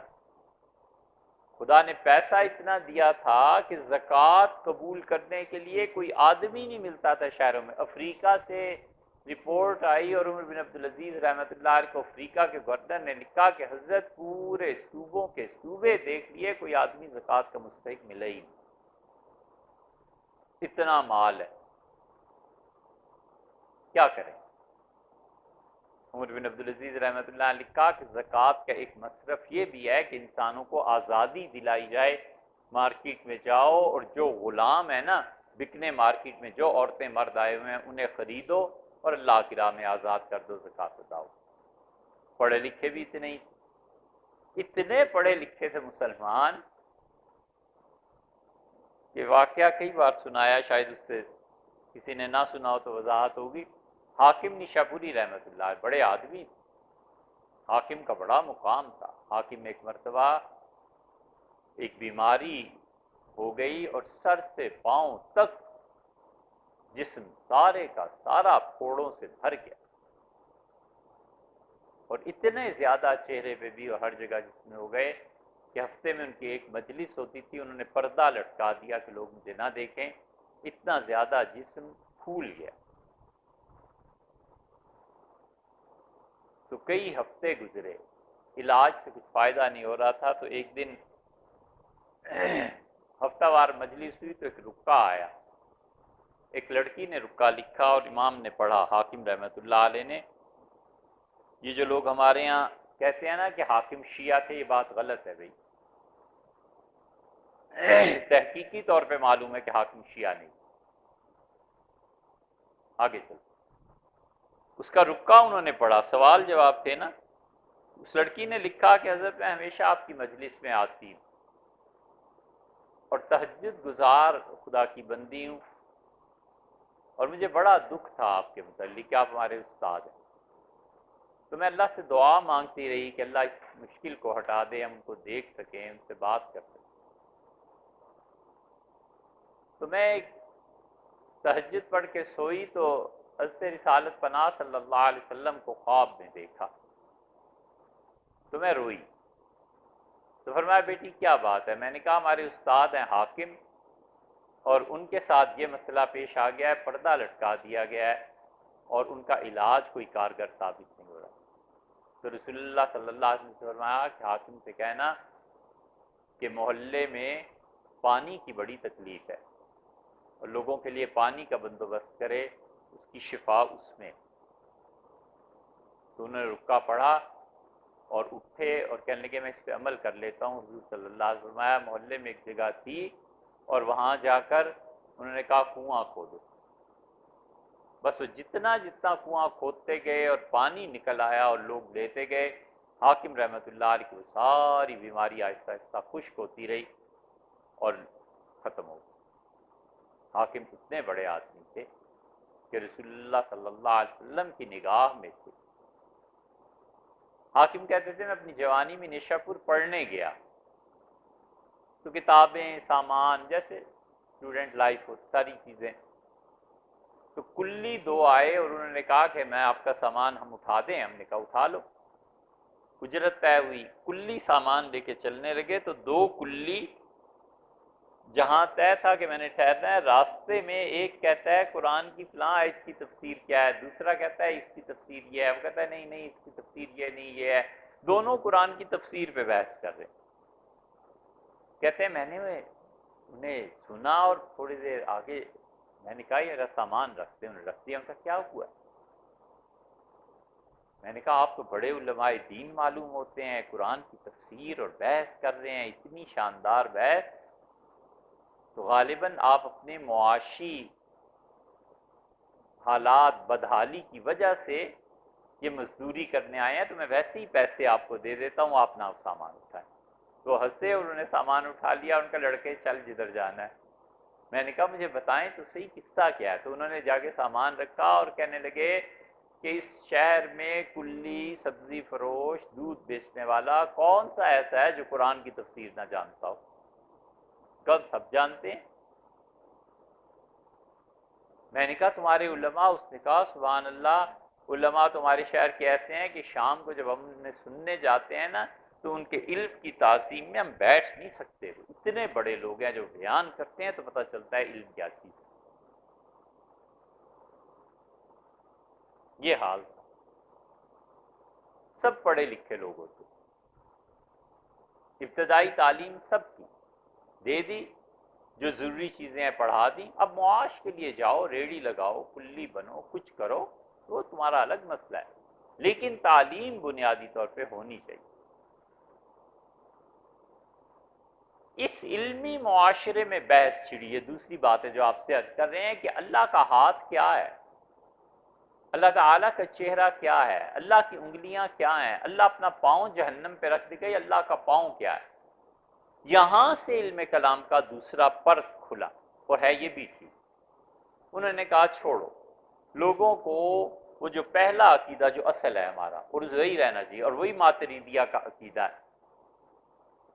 انہوں نے کہا یہ بچے بہت پڑھ لکھ گئے ہیں، انہیں کہو کہ اللہ نے قرآن میں یہ محاورے استعمال کیے، مثلا اللہ تعالیٰ جہاں یہ کہتا ہے کہ بیدہ الملک، کائنات کی بادشاہی اللہ کے ہاتھ میں ہے، تو بچوں یہ سمجھو کہ جس طرح ہم کہتے ہیں کہ شہر فوج کے ہاتھ میں ہے، تو اس سے مراد ہاتھ سے طاقت، غلبہ، قوت ہے. بس یہ سمجھو اللہ نے اپنی قوت بیان کی ہے. وجہ ربک، تیرے پروردگار کا چہرہ. انہوں نے کہا چہرہ خوبصورتی کے لیے استعمال ہوتا ہے، اس کو سمجھو اللہ تعالیٰ بہت خوبصورت ہے، بس اس طرح سمجھو. پاؤں مگر طاقت کے لیے استعمال ہوتا ہے، تو خدا اپنی طاقت کے ذریعے جہنم کو بھر دے گا. بس قدم کو چھوڑو، طاقت پہ آ جاؤ. یہ تعویلات ہیں. یہاں پہنچ کے اہل حدیث حضرات کا اور ہم لوگوں کا اختلاف ہوتا ہے. وہ کہتے ہیں تعویل مت کرو. وہ کہتے ہیں جو پہلا عقیدہ ہے نا تمہارا، ہم اس پہ ساتھ ہیں. اور یہ بھی ان کے بڑے حضرات کہتے تھے. غزنوی، جتنے غزنوی اور لکھوی ہیں نا اہل حدیث، ان کا عقیدہ کمال کا عقیدہ تھا ان کے بزرگوں کا. اور یہ بڑے بڑے کبار اولیاء کرام میں تھے. غزنی سے نکالے گئے تھے، امرتسر آ کے آباد ہوئے تھے اہل حدیث. اور اللہ کے ساتھ تعلق میں بے مثال لوگ. ہم نے اہل حدیث لوگوں کے وہ بزرگ دیکھے جو تہجد کو فرض کی طرح پڑھتے تھے، اور ان کی لنگیاں آدھی پنڈلی سے نیچے نہیں جاتی. ہم نے وہ لوگ دیکھے. اس لیے جو موجودہ ہے نا کہ کم ہی نظر میں آتے ہیں، وہ اتنے بڑے لوگ تھے. ان کا بھی یہی عقیدہ تھا جو پہلا عقیدہ ہم نے بیان کیا. ہمارا سب کا عقیدہ اس پہ مشترک. وہ غزنی کے ائمہ، عبداللہ غزنوی رحمۃ اللہ علیہ، عبد الجبار غزنوی رحمۃ اللہ، اتنے بڑے یہ لوگ تھے کہ فارسی بولتے تھے نا غزنی میں رہنے کی وجہ سے. صبح کی نماز پڑھائی انہوں نے، ظاہر لمبی نماز پڑھائی. سلام جو پھیرا تو پیچھے کوئی بھی نہیں، سارے مقتدی ان کے مسجد کے برآمدے میں کھڑے ہیں. تو حیران ہو کے پوچھنے لگے چشد کیا ہوا ہے؟ لوگوں نے کہا حضرت باران شد، حضرت بارش ہوئی ہے. ان کا واللہ عبداللہ خبر نہ شد، اللہ کی قسم عبداللہ مجھے پتہ نہیں چلا بارش ہوئی ہے. ساری نماز فجر کی اتنی طویل پڑھا دی، بارش برس گئی. اللہ کے ساتھ ایسے محض سے پتہ ہی نہیں چلا کہ بارش ہوئی ہے. مقتدی سارے ایک برآمدے میں کھڑے ہیں اور حضرت مصلے پہ کھڑے ہیں. یہ خدا کے ساتھ تعلق تھا. ایسے ہی نہیں، اللہ کے حضور میں کھڑے ہونے سے یہ جو تکبیر تحریمہ کہتے تھے اور رنگ اڑ جاتا تھا. اور زین العابدین رحمۃ اللہ نے لبیک کہا اور بے ہوش ہو کے گر پڑے. تو لوگوں نے ہوش میں آئے، لوگوں نے کہا کیا؟ فرمانے لگے جب لبیک کہا تو مجھے اللہ کا جلال اور رعب نظر آیا، میں اپنے حواس پہ قابو نہیں رکھا. کسی سے کہے نا ایک عام آدمی سے کہ چلو چیف نے بلایا ہے تمہیں، کیا حالت ہوگی؟ وزیر اعظم نے بلایا، نواز شریف تم سے ملنا چاہتا ہے، چلو بیٹھو گاڑی میں. کیا حالت ہوگی کہ یار نواز شریف نے کیوں بلایا ہے؟ خوشی یا خوف جو بھی اس پہ طاری ہو، کچھ تو ہوگا نا اس کا.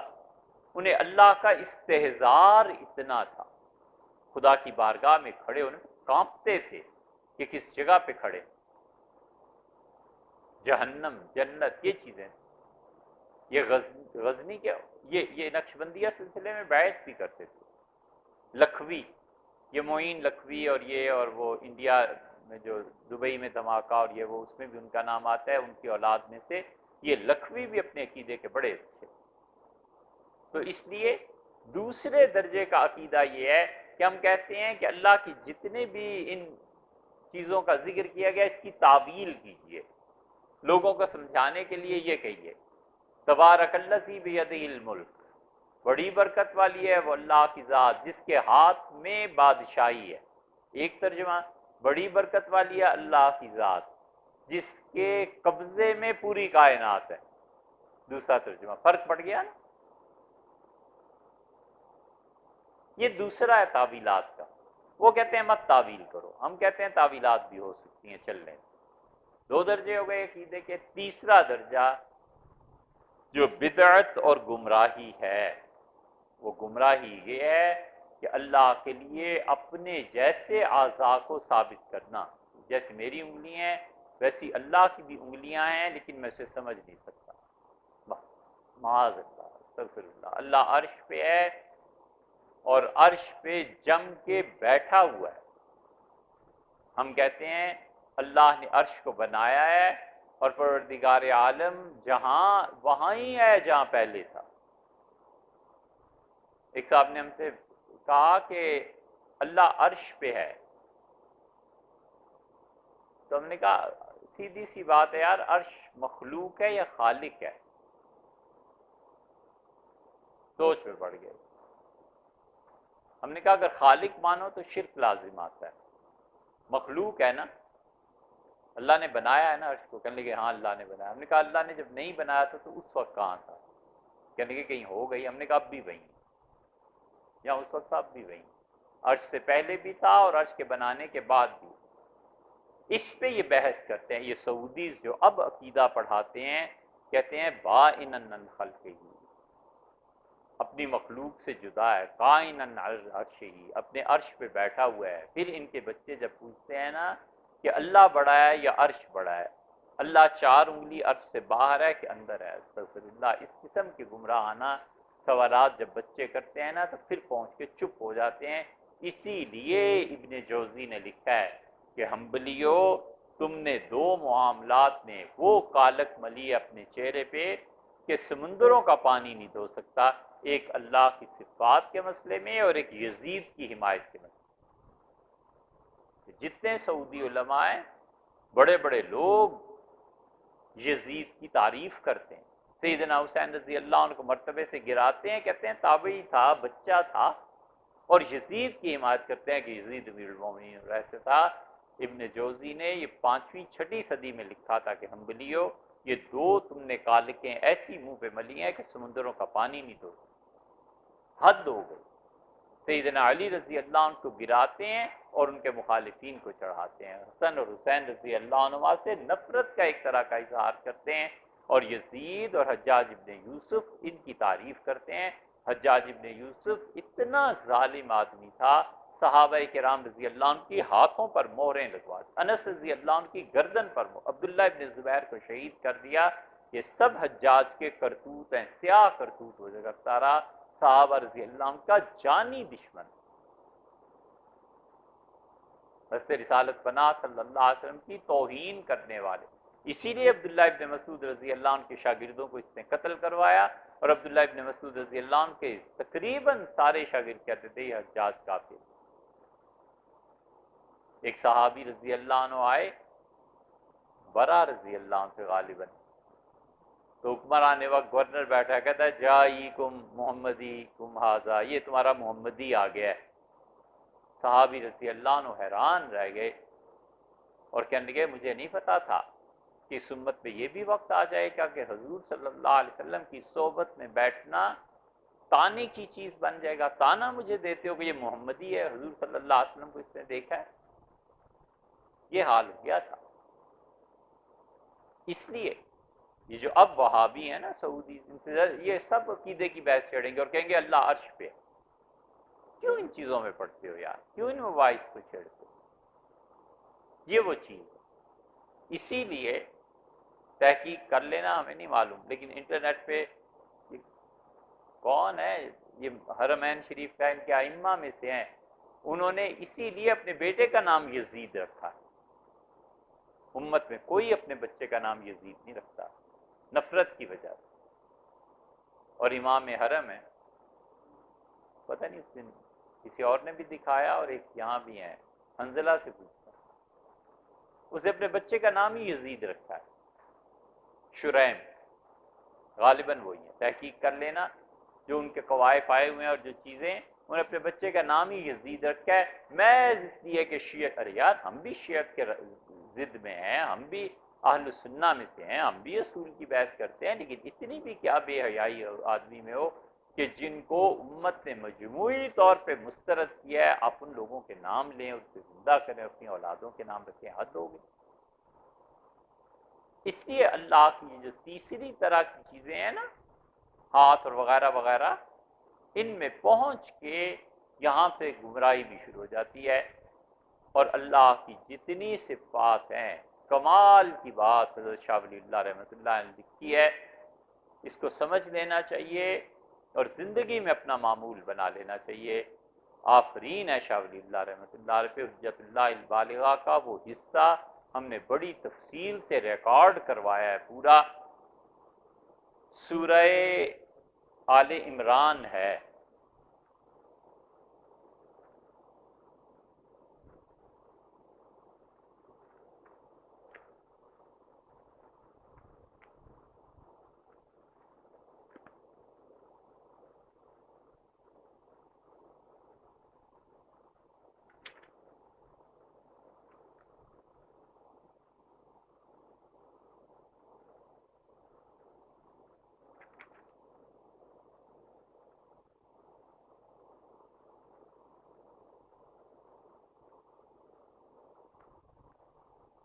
سورہ آل عمران کی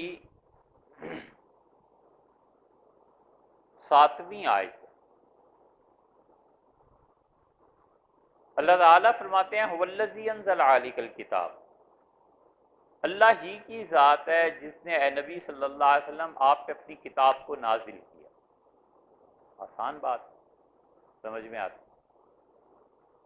منہ آیات محکمات، اس قرآن کی کچھ آیتیں ایسی ہیں جو پکی ہیں، مضبوط ہیں، محکم ہیں، بالکل کلیئر ہے۔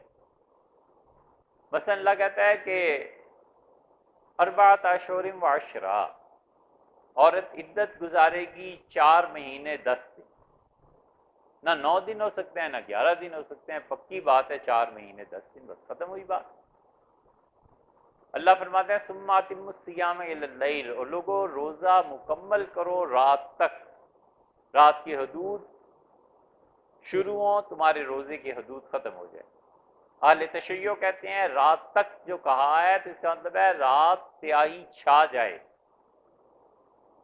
تو اس لیے جب سیاہی چھا جائے تب روزہ۔ اللہ نے صاف کہا ہے کہ روزے کو شروع کرو گے جب سفید اور سیاہ دھاگے الگ ہو جائے، کلیئر آیت ہے۔ اللہ تعالیٰ نے ولیکن رسول اللہ، اللہ کے رسول ہیں حضور صلی اللہ علیہ وسلم خاتم النبیین، اللہ کے آخری نبی ہیں، بالکل کلیئر ہے۔ تبت یدا ابی لہب، ابو لہب برباد ہوا، ختم ہو گئی بات۔ منہ آیات محکمات، اللہ کہتا ہے جو کتاب ہم نے نازل کی ہے اس میں کچھ آیتیں ہیں جو بالکل واضح اور صاف ہیں، ہر آدمی کی سمجھ میں آنے والی، بھرا پڑا ہے قرآن ان آیات۔ کہیں سے آپ پڑھنا شروع کر دیں آیات مل جائیں گی بالکل صاف آدمی کی سمجھ۔ ایاک نعبد، اللہ ہم فقط تیری عبادت کرتے، اہدنا الصراط المستقیم، اللہ ہمیں سیدھی راہ چاہیے، دے دے، کلیئر۔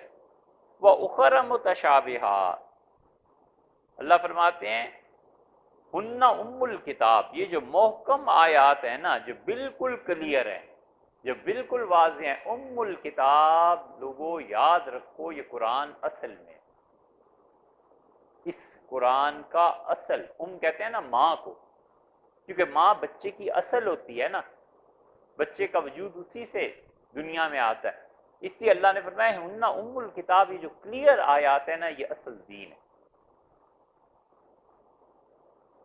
ایک قسم وَأُخَرَ مُتَشَابِهَاتٌ، وَأُخَرُ مُتَشَابِهَاتٌ، اور دوسری قسم کی آیات وہ ہیں جن کے کئی پہلو ہیں، یہ بھی ہو سکتا ہے، یہ بھی ہو سکتا ہے، یہ بھی ہو سکتا ہے، یہ بھی ہو سکتا ہے،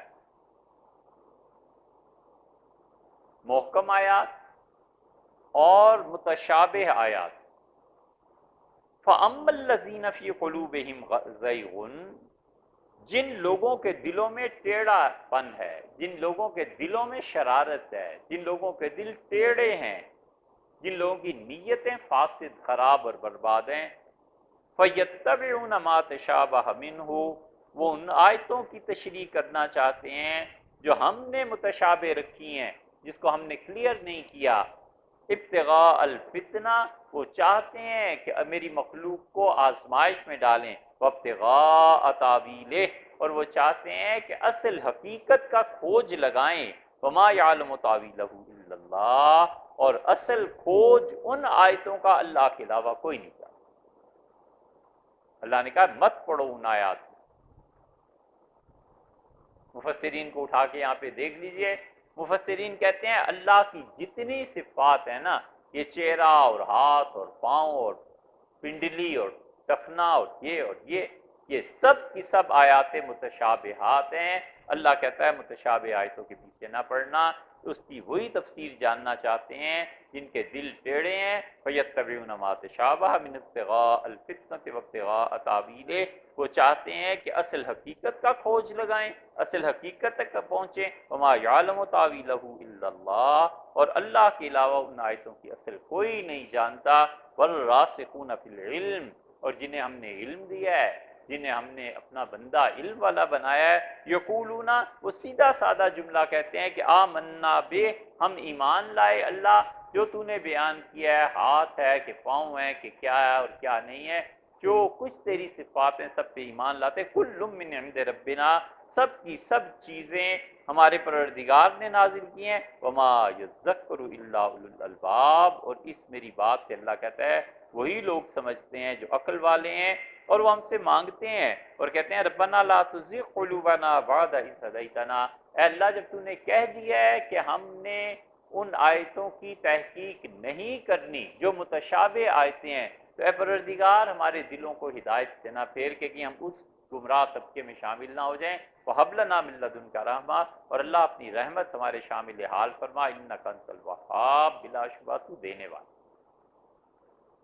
شاہ ولی اللہ رحمۃ اللہ اس آیت کو لیا ہے اور وہ کہتے ہیں اللہ کی جتنی بھی صفات ہیں تینوں طرح کی، علم، حیات، قدرت، سمع، بصر، کلام، ارادہ، تقویم، اللہ کی وہ صفات جس کا تعلق مخلوق سے، اللہ کی وہ صفات جس میں اس نے اپنے اعضاء کا ذکر کیا ہے، وہ کہتے ہیں سب کی سب متشابہ ہیں، بولو ہی بس چپ رہو جان۔ شاہ ولی اللہ نے کمال کی، پچھلی ان 4 صدیوں میں اگر کوئی شخص عالم دین تھا نا ہر پہلو سے، تو یہ اکیلا شخص،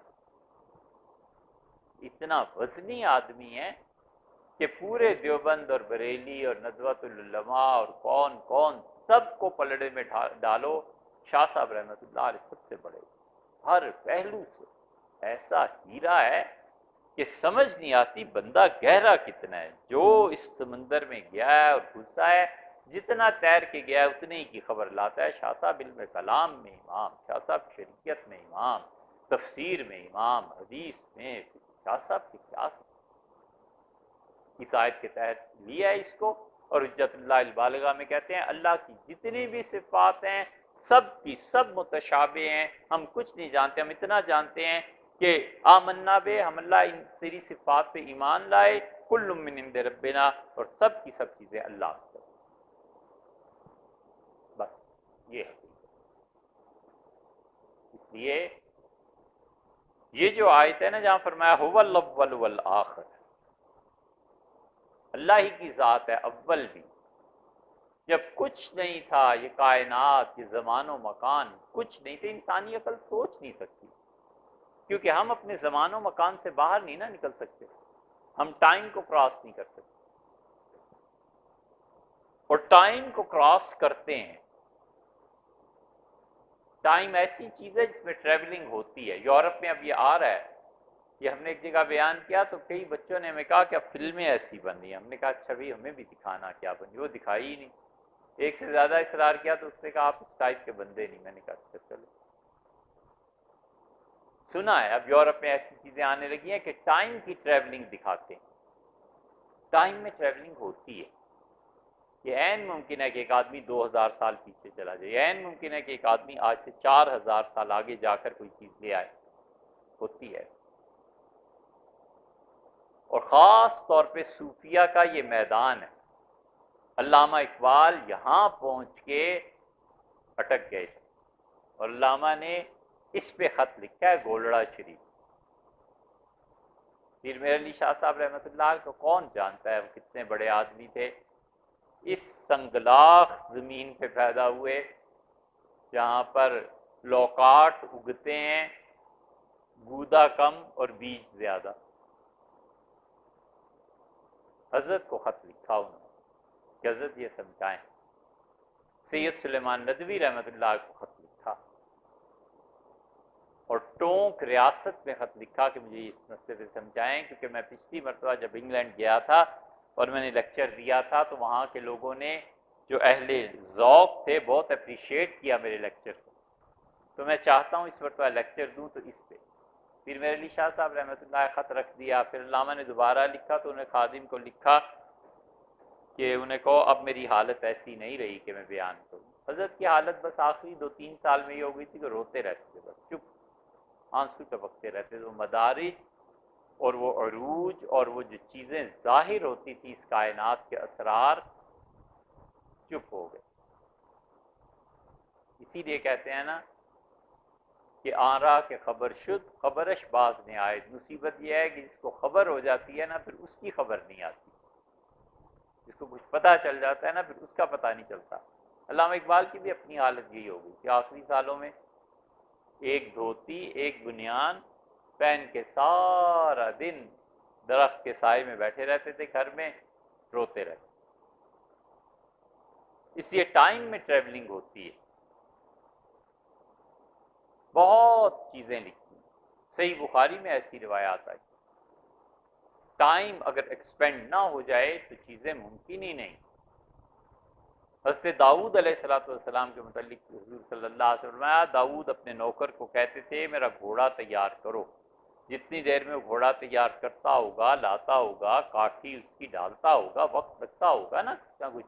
رسول اللہ صلی اللہ علیہ وسلم اتنی دیر میں وہ زبور پوری پڑھ لی، جو ممکن نہیں ہے جب تک ٹائم میں ایکسپینشن.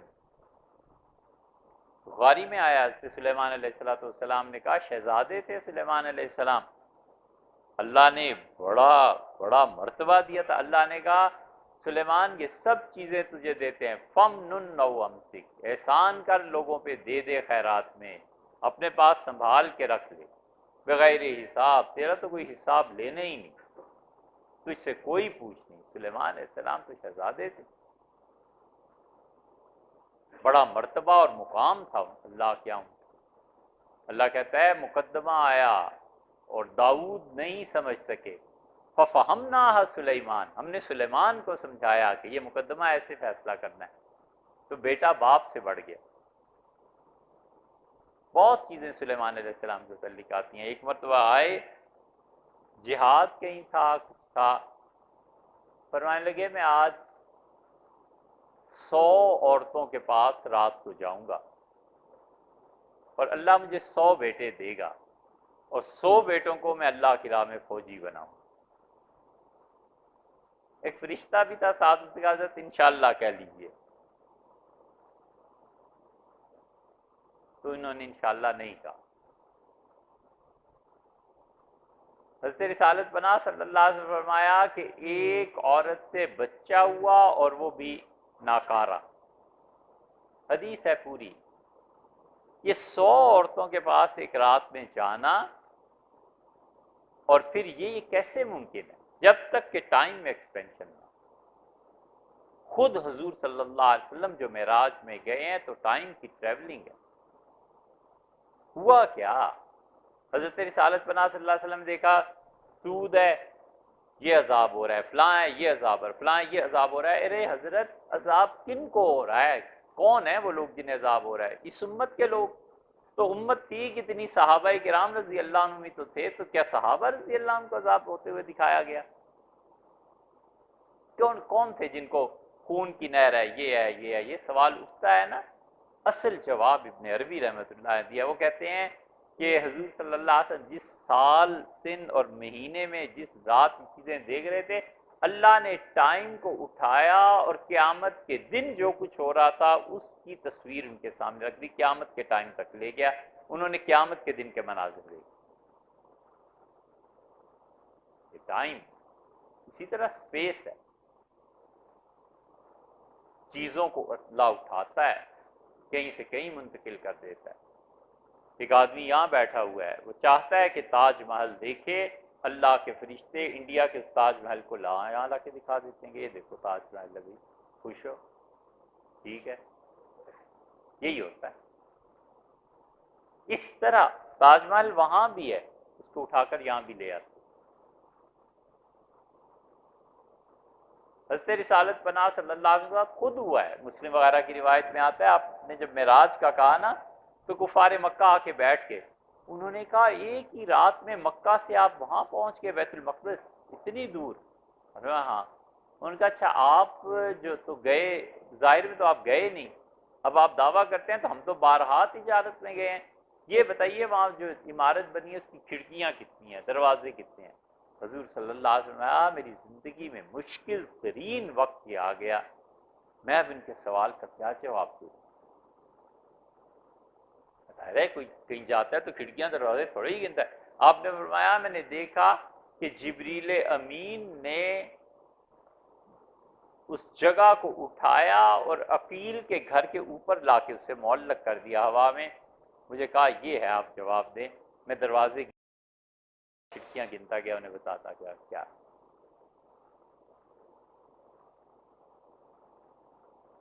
اس سے بھی آگے کی بات کہیں بس سن لو, ممکن ہے آپ نہ مانے نہ سی, کوئی حرج بھی نہیں. یہ جو حضرت مجدد الفسانی سرہندی رحمۃ اللہ نے لکھا ہے نا کہ سرہند میں کعبۃ اللہ آیا میرے بعد, وہ اصل حقیقت کی یہی ہے کہ کعبۃ اللہ کو وہاں سے اٹھا کر سرہند میں دکھایا گیا. لیکن لطف کی بات یہ ہے کہ بہت بڑے بریلوی علماء میں سے بہت پائے کہ مولانا غلام رسول سعیدی صاحب, تو ہم انہیں فون کرتے رہتے, ان کی تفسیر آئی تو ہمیں بڑی خوشی ہوئی. ہم نے اس کو فون کیا, ہم کہا حضرت اللہ کا شکر ہے کہ اس مکتبہ فکر سے بھی کوئی علمی چیز سامنے آئی ہے. تو تعارف ہوا تھوڑا سا, تو فرمانے لگے کیا علمی چیز سامنے آئی ہے. سب لوگ کہتے ہیں کہ میں نے تم سے مال لے کے دیوبندیوں سے یہ تفسیر لکھی ہے. مجھ پہ تو یہ الزام لگ گیا. ایک سفر سے واپسی تھی, پھر فون کیا کہ کراچی حاضر ہوں گے آپ کی خدمت میں. تو کہنے لگے ارے وہابی نہ بن جانا, کچھ لے کے آنا, ہمارے یہاں نظر اور تحفے بہت دیکھے جاتے ہیں. مذاق کرتے تھے. اللہ روشن ٹھنڈی رکھے ان کی قبر کو, بڑے آدمی. اس واقعے پہ اپنی تفسیر, انہوں نے اپنی تفسیر میں احمد رضا خان صاحب پہ تنقید کی ہے. انہوں نے اپنی تفسیر میں خود اپنے مکتبہ فکر کے خلاف لکھا ہے, اسی لیے ان کے لوگ ان کے خلاف. اس واقعے پہ جب پہنچے ہیں نا کہ بیت اللہ کس طرح سرہند اور یہ چیزیں جو آپ نے بیان کیا, یہاں پہنچ کے کہتے ہیں کہ حدیبیہ میں رسول اللہ صلی اللہ علیہ وسلم جا کے رک گئے تھے, کعبۃ اللہ کو وہاں تو نہ لایا گیا. اس لیے جن لوگوں نے لکھا, اب میں ان کے بارے میں کیا کہوں, فیصلہ کوئی نہیں کیا, لیکن کہتے ہیں میں کیا کہوں. لیکن اصل حقیقت جتنے اولیاء اللہ نے یہ چیزیں لکھی ہیں نا, اس کی یہی وہ واقعہ ہے کہ رسول اللہ صلی اللہ علیہ وسلم کے لیے اس چیز کو اٹھایا گیا اور اسپیس میں ایکسپینشن دے کے, مکان میں وسعت دے کے اس کو لا کر حضرت عقیل رضی اللہ عنہ کے گھر پہ معلق کر دیا. یہ وقت, زمانہ, اس کی حقیقت, یہ سب چیزیں اللہ نے پیدا فرمائی ہیں. هو الاول, اللہ کی ذات سب سے پہلے. کہاں تھا اللہ؟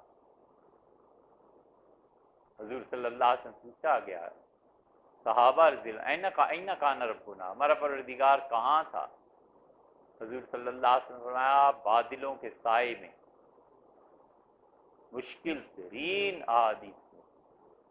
بادل کیسے بنے, سورج کہاں تھا, سایہ کیسے پڑا؟ اللہ کی ذات ہیبت طاری ہو جاتی ہے. اس کو آدمی پڑھ کے سمجھ لے, بہت بڑی بات ہے. اس پہ لکھا ہے ابن عربی نے, قاسم نانوتوی رحمۃ اللہ, والآخر, اور اللہ ہی کی ذات ہے آخر پہ بھی. آخر کا ترجمہ آسانی سے یہ کیا گیا ہے کہ بقا اللہ کے لیے ثابت ہے, بس ہر چیز مٹ جانے والی ہے سوائے اللہ کی ذات کے. اللہ جس طرح عدم سے کسی چیز کو وجود میں لایا ہے, اسی طرح وجود سے عدم میں لے جائے, نام و نشان مٹ جائے, ختم ہو جائے. یہ ہے ہندوؤں میں اور ہمارے عقیدے میں فرق.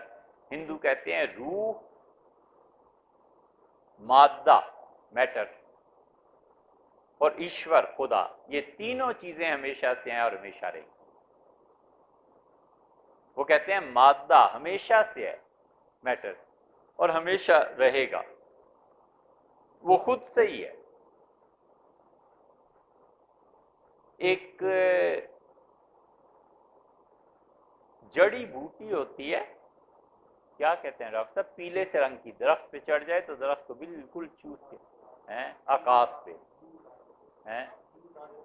نیلی تار, آکاش پہ. آکاش بیل کو یہ ہندو بہت مانتے ہیں, اس کی پوجا کرتے ہیں. اس آکاش بیل کی جڑ نہیں نہ ہوتی, تو کہتے ہیں یہ خود بخود ہی ہے. معاذ اللہ, استغفر اللہ. وہ کہتے ہیں یہ اللہ ہے, کہتے ہیں یہ اللہ ہے. مادے کو اسی طرح قدیم مانتے. ہم کہتے ہیں میٹر کو اللہ نے پیدا کیا ہے, اور جس نے پیدا کیا ہے وہ چاہے تو بالکل مٹا دے, میٹر رہے ہی نہ. نیوٹن کا قانون جو پڑھتے ہیں نا، matter can neither be create nor can be destroyed, یہی تو شرک ہے اور کفر کا جملہ ہے، اور کیا ہے؟ مادہ نہ پیدا ہوتا ہے نہ اسے برباد کیا جا سکتا، کیوں نہیں پیدا ہوتا اور کیوں نہیں پیدا کرنے والی اللہ کی ذات ہے، اور اللہ چاہے تو جس طرح عدم سے وجود میں لایا ہے وجود سے عدم میں بھی پلٹا دے۔ کوئی نہیں سوچتا کہ فزکس میں جو کچھ پڑھاتے ہیں اس میں عقیدہ بھی کوئی مسلمان کا ہے، یعنی کوئی بتائے تو صحیح کہ حضرت یہ باتیں سائنس کی ہیں، عقیدہ محفوظ رکھو، اللہ کے علاوہ کوئی نہیں ہے جو ہمیشہ سے اور ہمیشہ رہے، یہ ہندوؤں کا عقیدہ ہے۔ والآخر، یہ آسان ہے کہ اللہ ہی کی ذات ہے جو باقی ہے، صفت بقا اس کے ساتھ مختص ہے۔ آج انسان ہے کل نہیں ہے، قبر میں جا کے مٹی میں مل گیا، مٹی سے پھر کیا بنا؟ مٹی سے پھر کمہار نے کوئی برتن بنا دیا، پھر یہ مسلسل سلسلہ چلتا رہا۔ ہندو کہتا ہے یہ ہمارے عقیدے کی دلیل ہے، ہم کہتے ہیں جناب اعلیٰ یہ ہوتا ہے ظاہر میں ایسے، لیکن اگر اللہ چاہے کہ مٹی کو اس سرے سے ختم کر دے، کوئی چیز رہے ہی نہ، تو اللہ کے لیے یہ ممکن ہے یا نہیں؟ کیا مشکل ہے؟ کبھی مٹی تھی نہیں نا، اللہ نے پیدا کیا، اب مٹی کو پھر وہ دوبارہ ختم کر دے تو کیا مشکل ہے اس کی؟ اس لیے ایسی بات یاد آ گئی نصیحت کے لیے،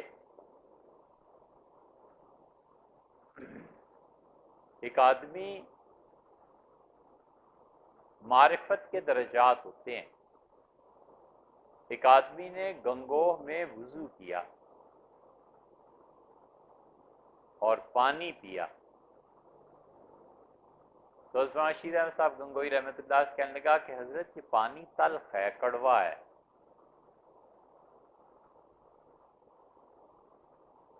حضرت نے فرمایا اس کنویں سے پانی نکالو اور کسی اور برتن میں ڈال کے پیو۔ اس نے پانی پیا دوسرے برتن میں تو وہ ٹھیک، کہنے لگا حضرت اس میں کیوں کڑوا ہے؟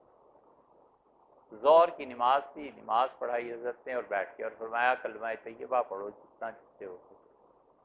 لوگ کلمہ پڑھتے رہے، پھر دعا مانگی، پھر فرمایا کہ وہ پانی لاؤ، پانی کو پھر کہا پیو تو وہ ٹھیک تھا، چلے گئے۔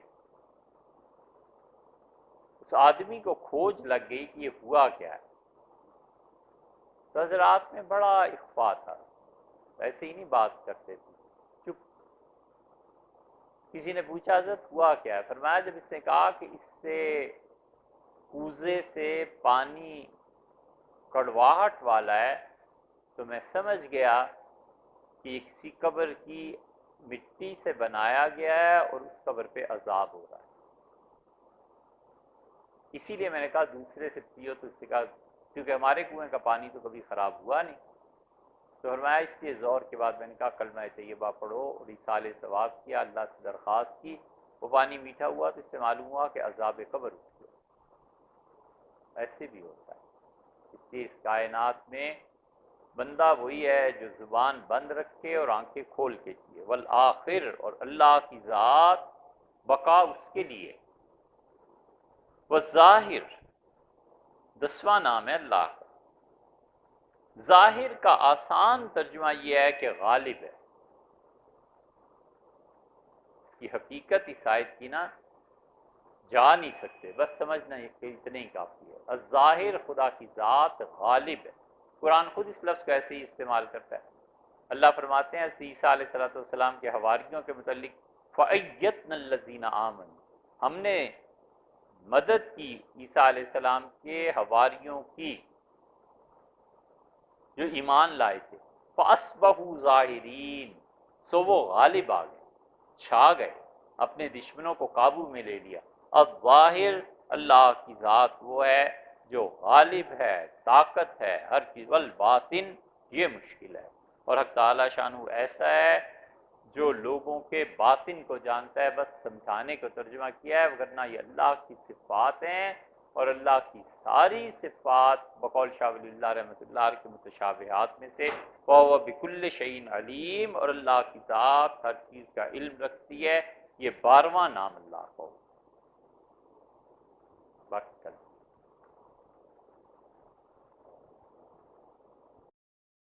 بات رہ گئی، بیٹھ ایک بات رہ گئی، اسے بھی پورا کر لیں تو کیا انداز۔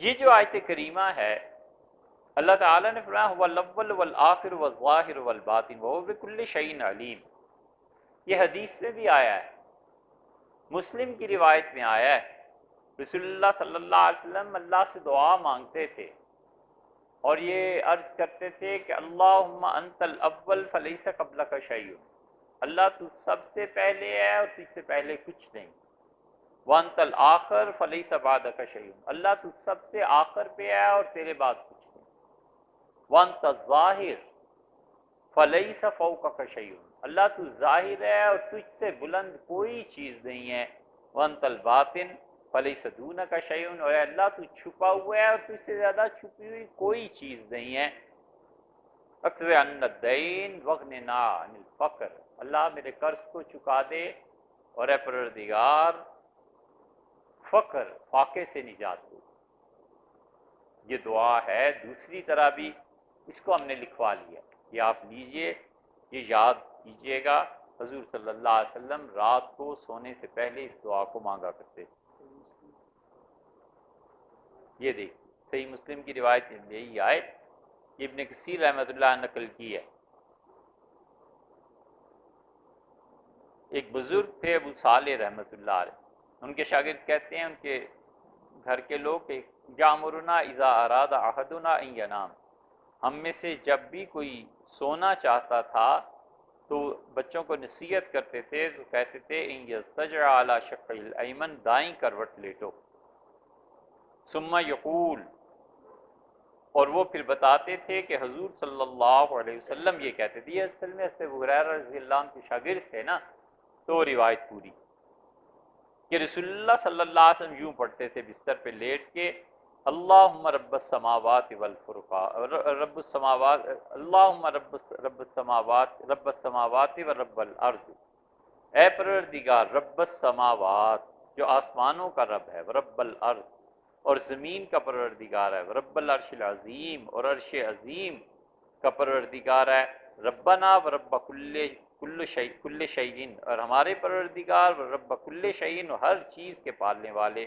فالق الحب والنوا، گٹھلی کو اور بیج کو چیر اور پھاڑ کے اس سے پودا نکالنے والے، منزل التورات والانجیل، تورات اور انجیل کا منزل نازل کرنے والا، والفرقان اور قرآن کو نازل کرنے والے، اعوذ بک من شر کل ذی شر، اللہ اس کائنات میں جس جس چیز میں شرارت ہے میں ہر شرارت سے تیری پناہ میں آتا ہوں۔ کیا جملہ ہے، من شر ما خلق، اللہ ہر چیز اس میں جو بھی شر ہے نا میں تیری پناہ میں آتا ہوں، اس چیز سے شر مجھے نہ پہنچے، اعوذ بک من شر کل ذی شر انت آخذ بناصیتہ، اللہ جس کی پیشانی تو نے پکڑی ہوئی، جس کی تقدیر تیرے قبضے میں ہے، جس کی طاقت، شریر، شرارت، ہر چیز جو تیرے قبضے میں ہے اس کی، اللہم انت الاول فلیس قبلک شیء، اللہ تو سب سے پہلے ہے اور تجھ سے پہلے کچھ نہیں، وانت الآخر فلیس بعدک شیء، اور اللہ تو سب سے آخر پہ ہے اور تیرے بعد کوئی چیز نہیں، وانت الظاہر، اور اللہ آپ ظاہر ہیں، فلیس فوقک شیء، تو تجھ سے اوپر کوئی چیز نہیں، وانت الباطن، اور اللہ تو چھپا ہوا ہے ایسا، فلیس دونک شیء، کوئی چیز اتنی مخفی نہیں ہے، اقض عنا الدین واغننا من الفقر، اللہ قرض کو چکا دے اور اے پروردگار فاقے سے نجات دے دے، فقر۔ یہ تو ان کی روایت، یہ روایت یہ ہے، اصل قصہ یہ ہے کہ صاحبزادی صاحبہ تشریف لائی تھی حضرت فاطمہ رضی اللہ عنہ، اس کی تفصیل ہم نے اپنی کتاب میں لکھی ہے، وہاں پڑھ لینا، وقت بھی نہیں ہے اتنا کہ اس کی بیان کرے، اور خلاصہ اس کا یہ ہے کہ وہ نحیف جسم تھا، صحت کمزور تھی، پھر سیدنا حسن رضی اللہ عنہ کی ولادت ہوئی، اور 11 مہینے کے بعد سیدنا حسین رضی اللہ عنہ کی ولادت ہوئی، پھر تیسرے بیٹے کے لیے امید ہو گئی، محسن کے لیے، تو یہ ساری چیزیں پے در پے ہوئی تو ان کی صحت بہت خراب رہنے لگی، اور پانی بھر کے لاتی تھی کنویں سے تو مشق کے نشانات گلے پر پڑ گئے، اور کھانا پکانا، کپڑے دھونا تو ہاتھ سارے ایسے ہو گئے۔ سیدنا علی رضی اللہ عنہ نے کہا کہ آپ اتنا کام کرتی ہیں، اپنے والد سے جا کے کہیں ایک غلام آپ لے لیں۔ تو خیر گئیں، ایک بار، دو بار، تین بار، آخر حضور صلی اللہ علیہ وسلم کہیں گئے ہوئے تھے، کسی کام سے نہیں کرتے تھے۔ ایک دن اچانک رات کو رسول اللہ صلی اللہ علیہ وسلم نکلے گھر سے۔ نبی کریم صلی اللہ علیہ وسلم کی جہاں قبر مبارک ہے نا، اس کے سامنے حضرت فاطمہ رضی اللہ عنہ کا گھر تھا، درمیان میں گلی تھی۔ تو رسول اللہ صلی اللہ علیہ وسلم فجر میں جاتے وقت ان کے دروازے پہ کھڑے ہو کے کہتے تھے کہ اٹھو، نماز پڑھو۔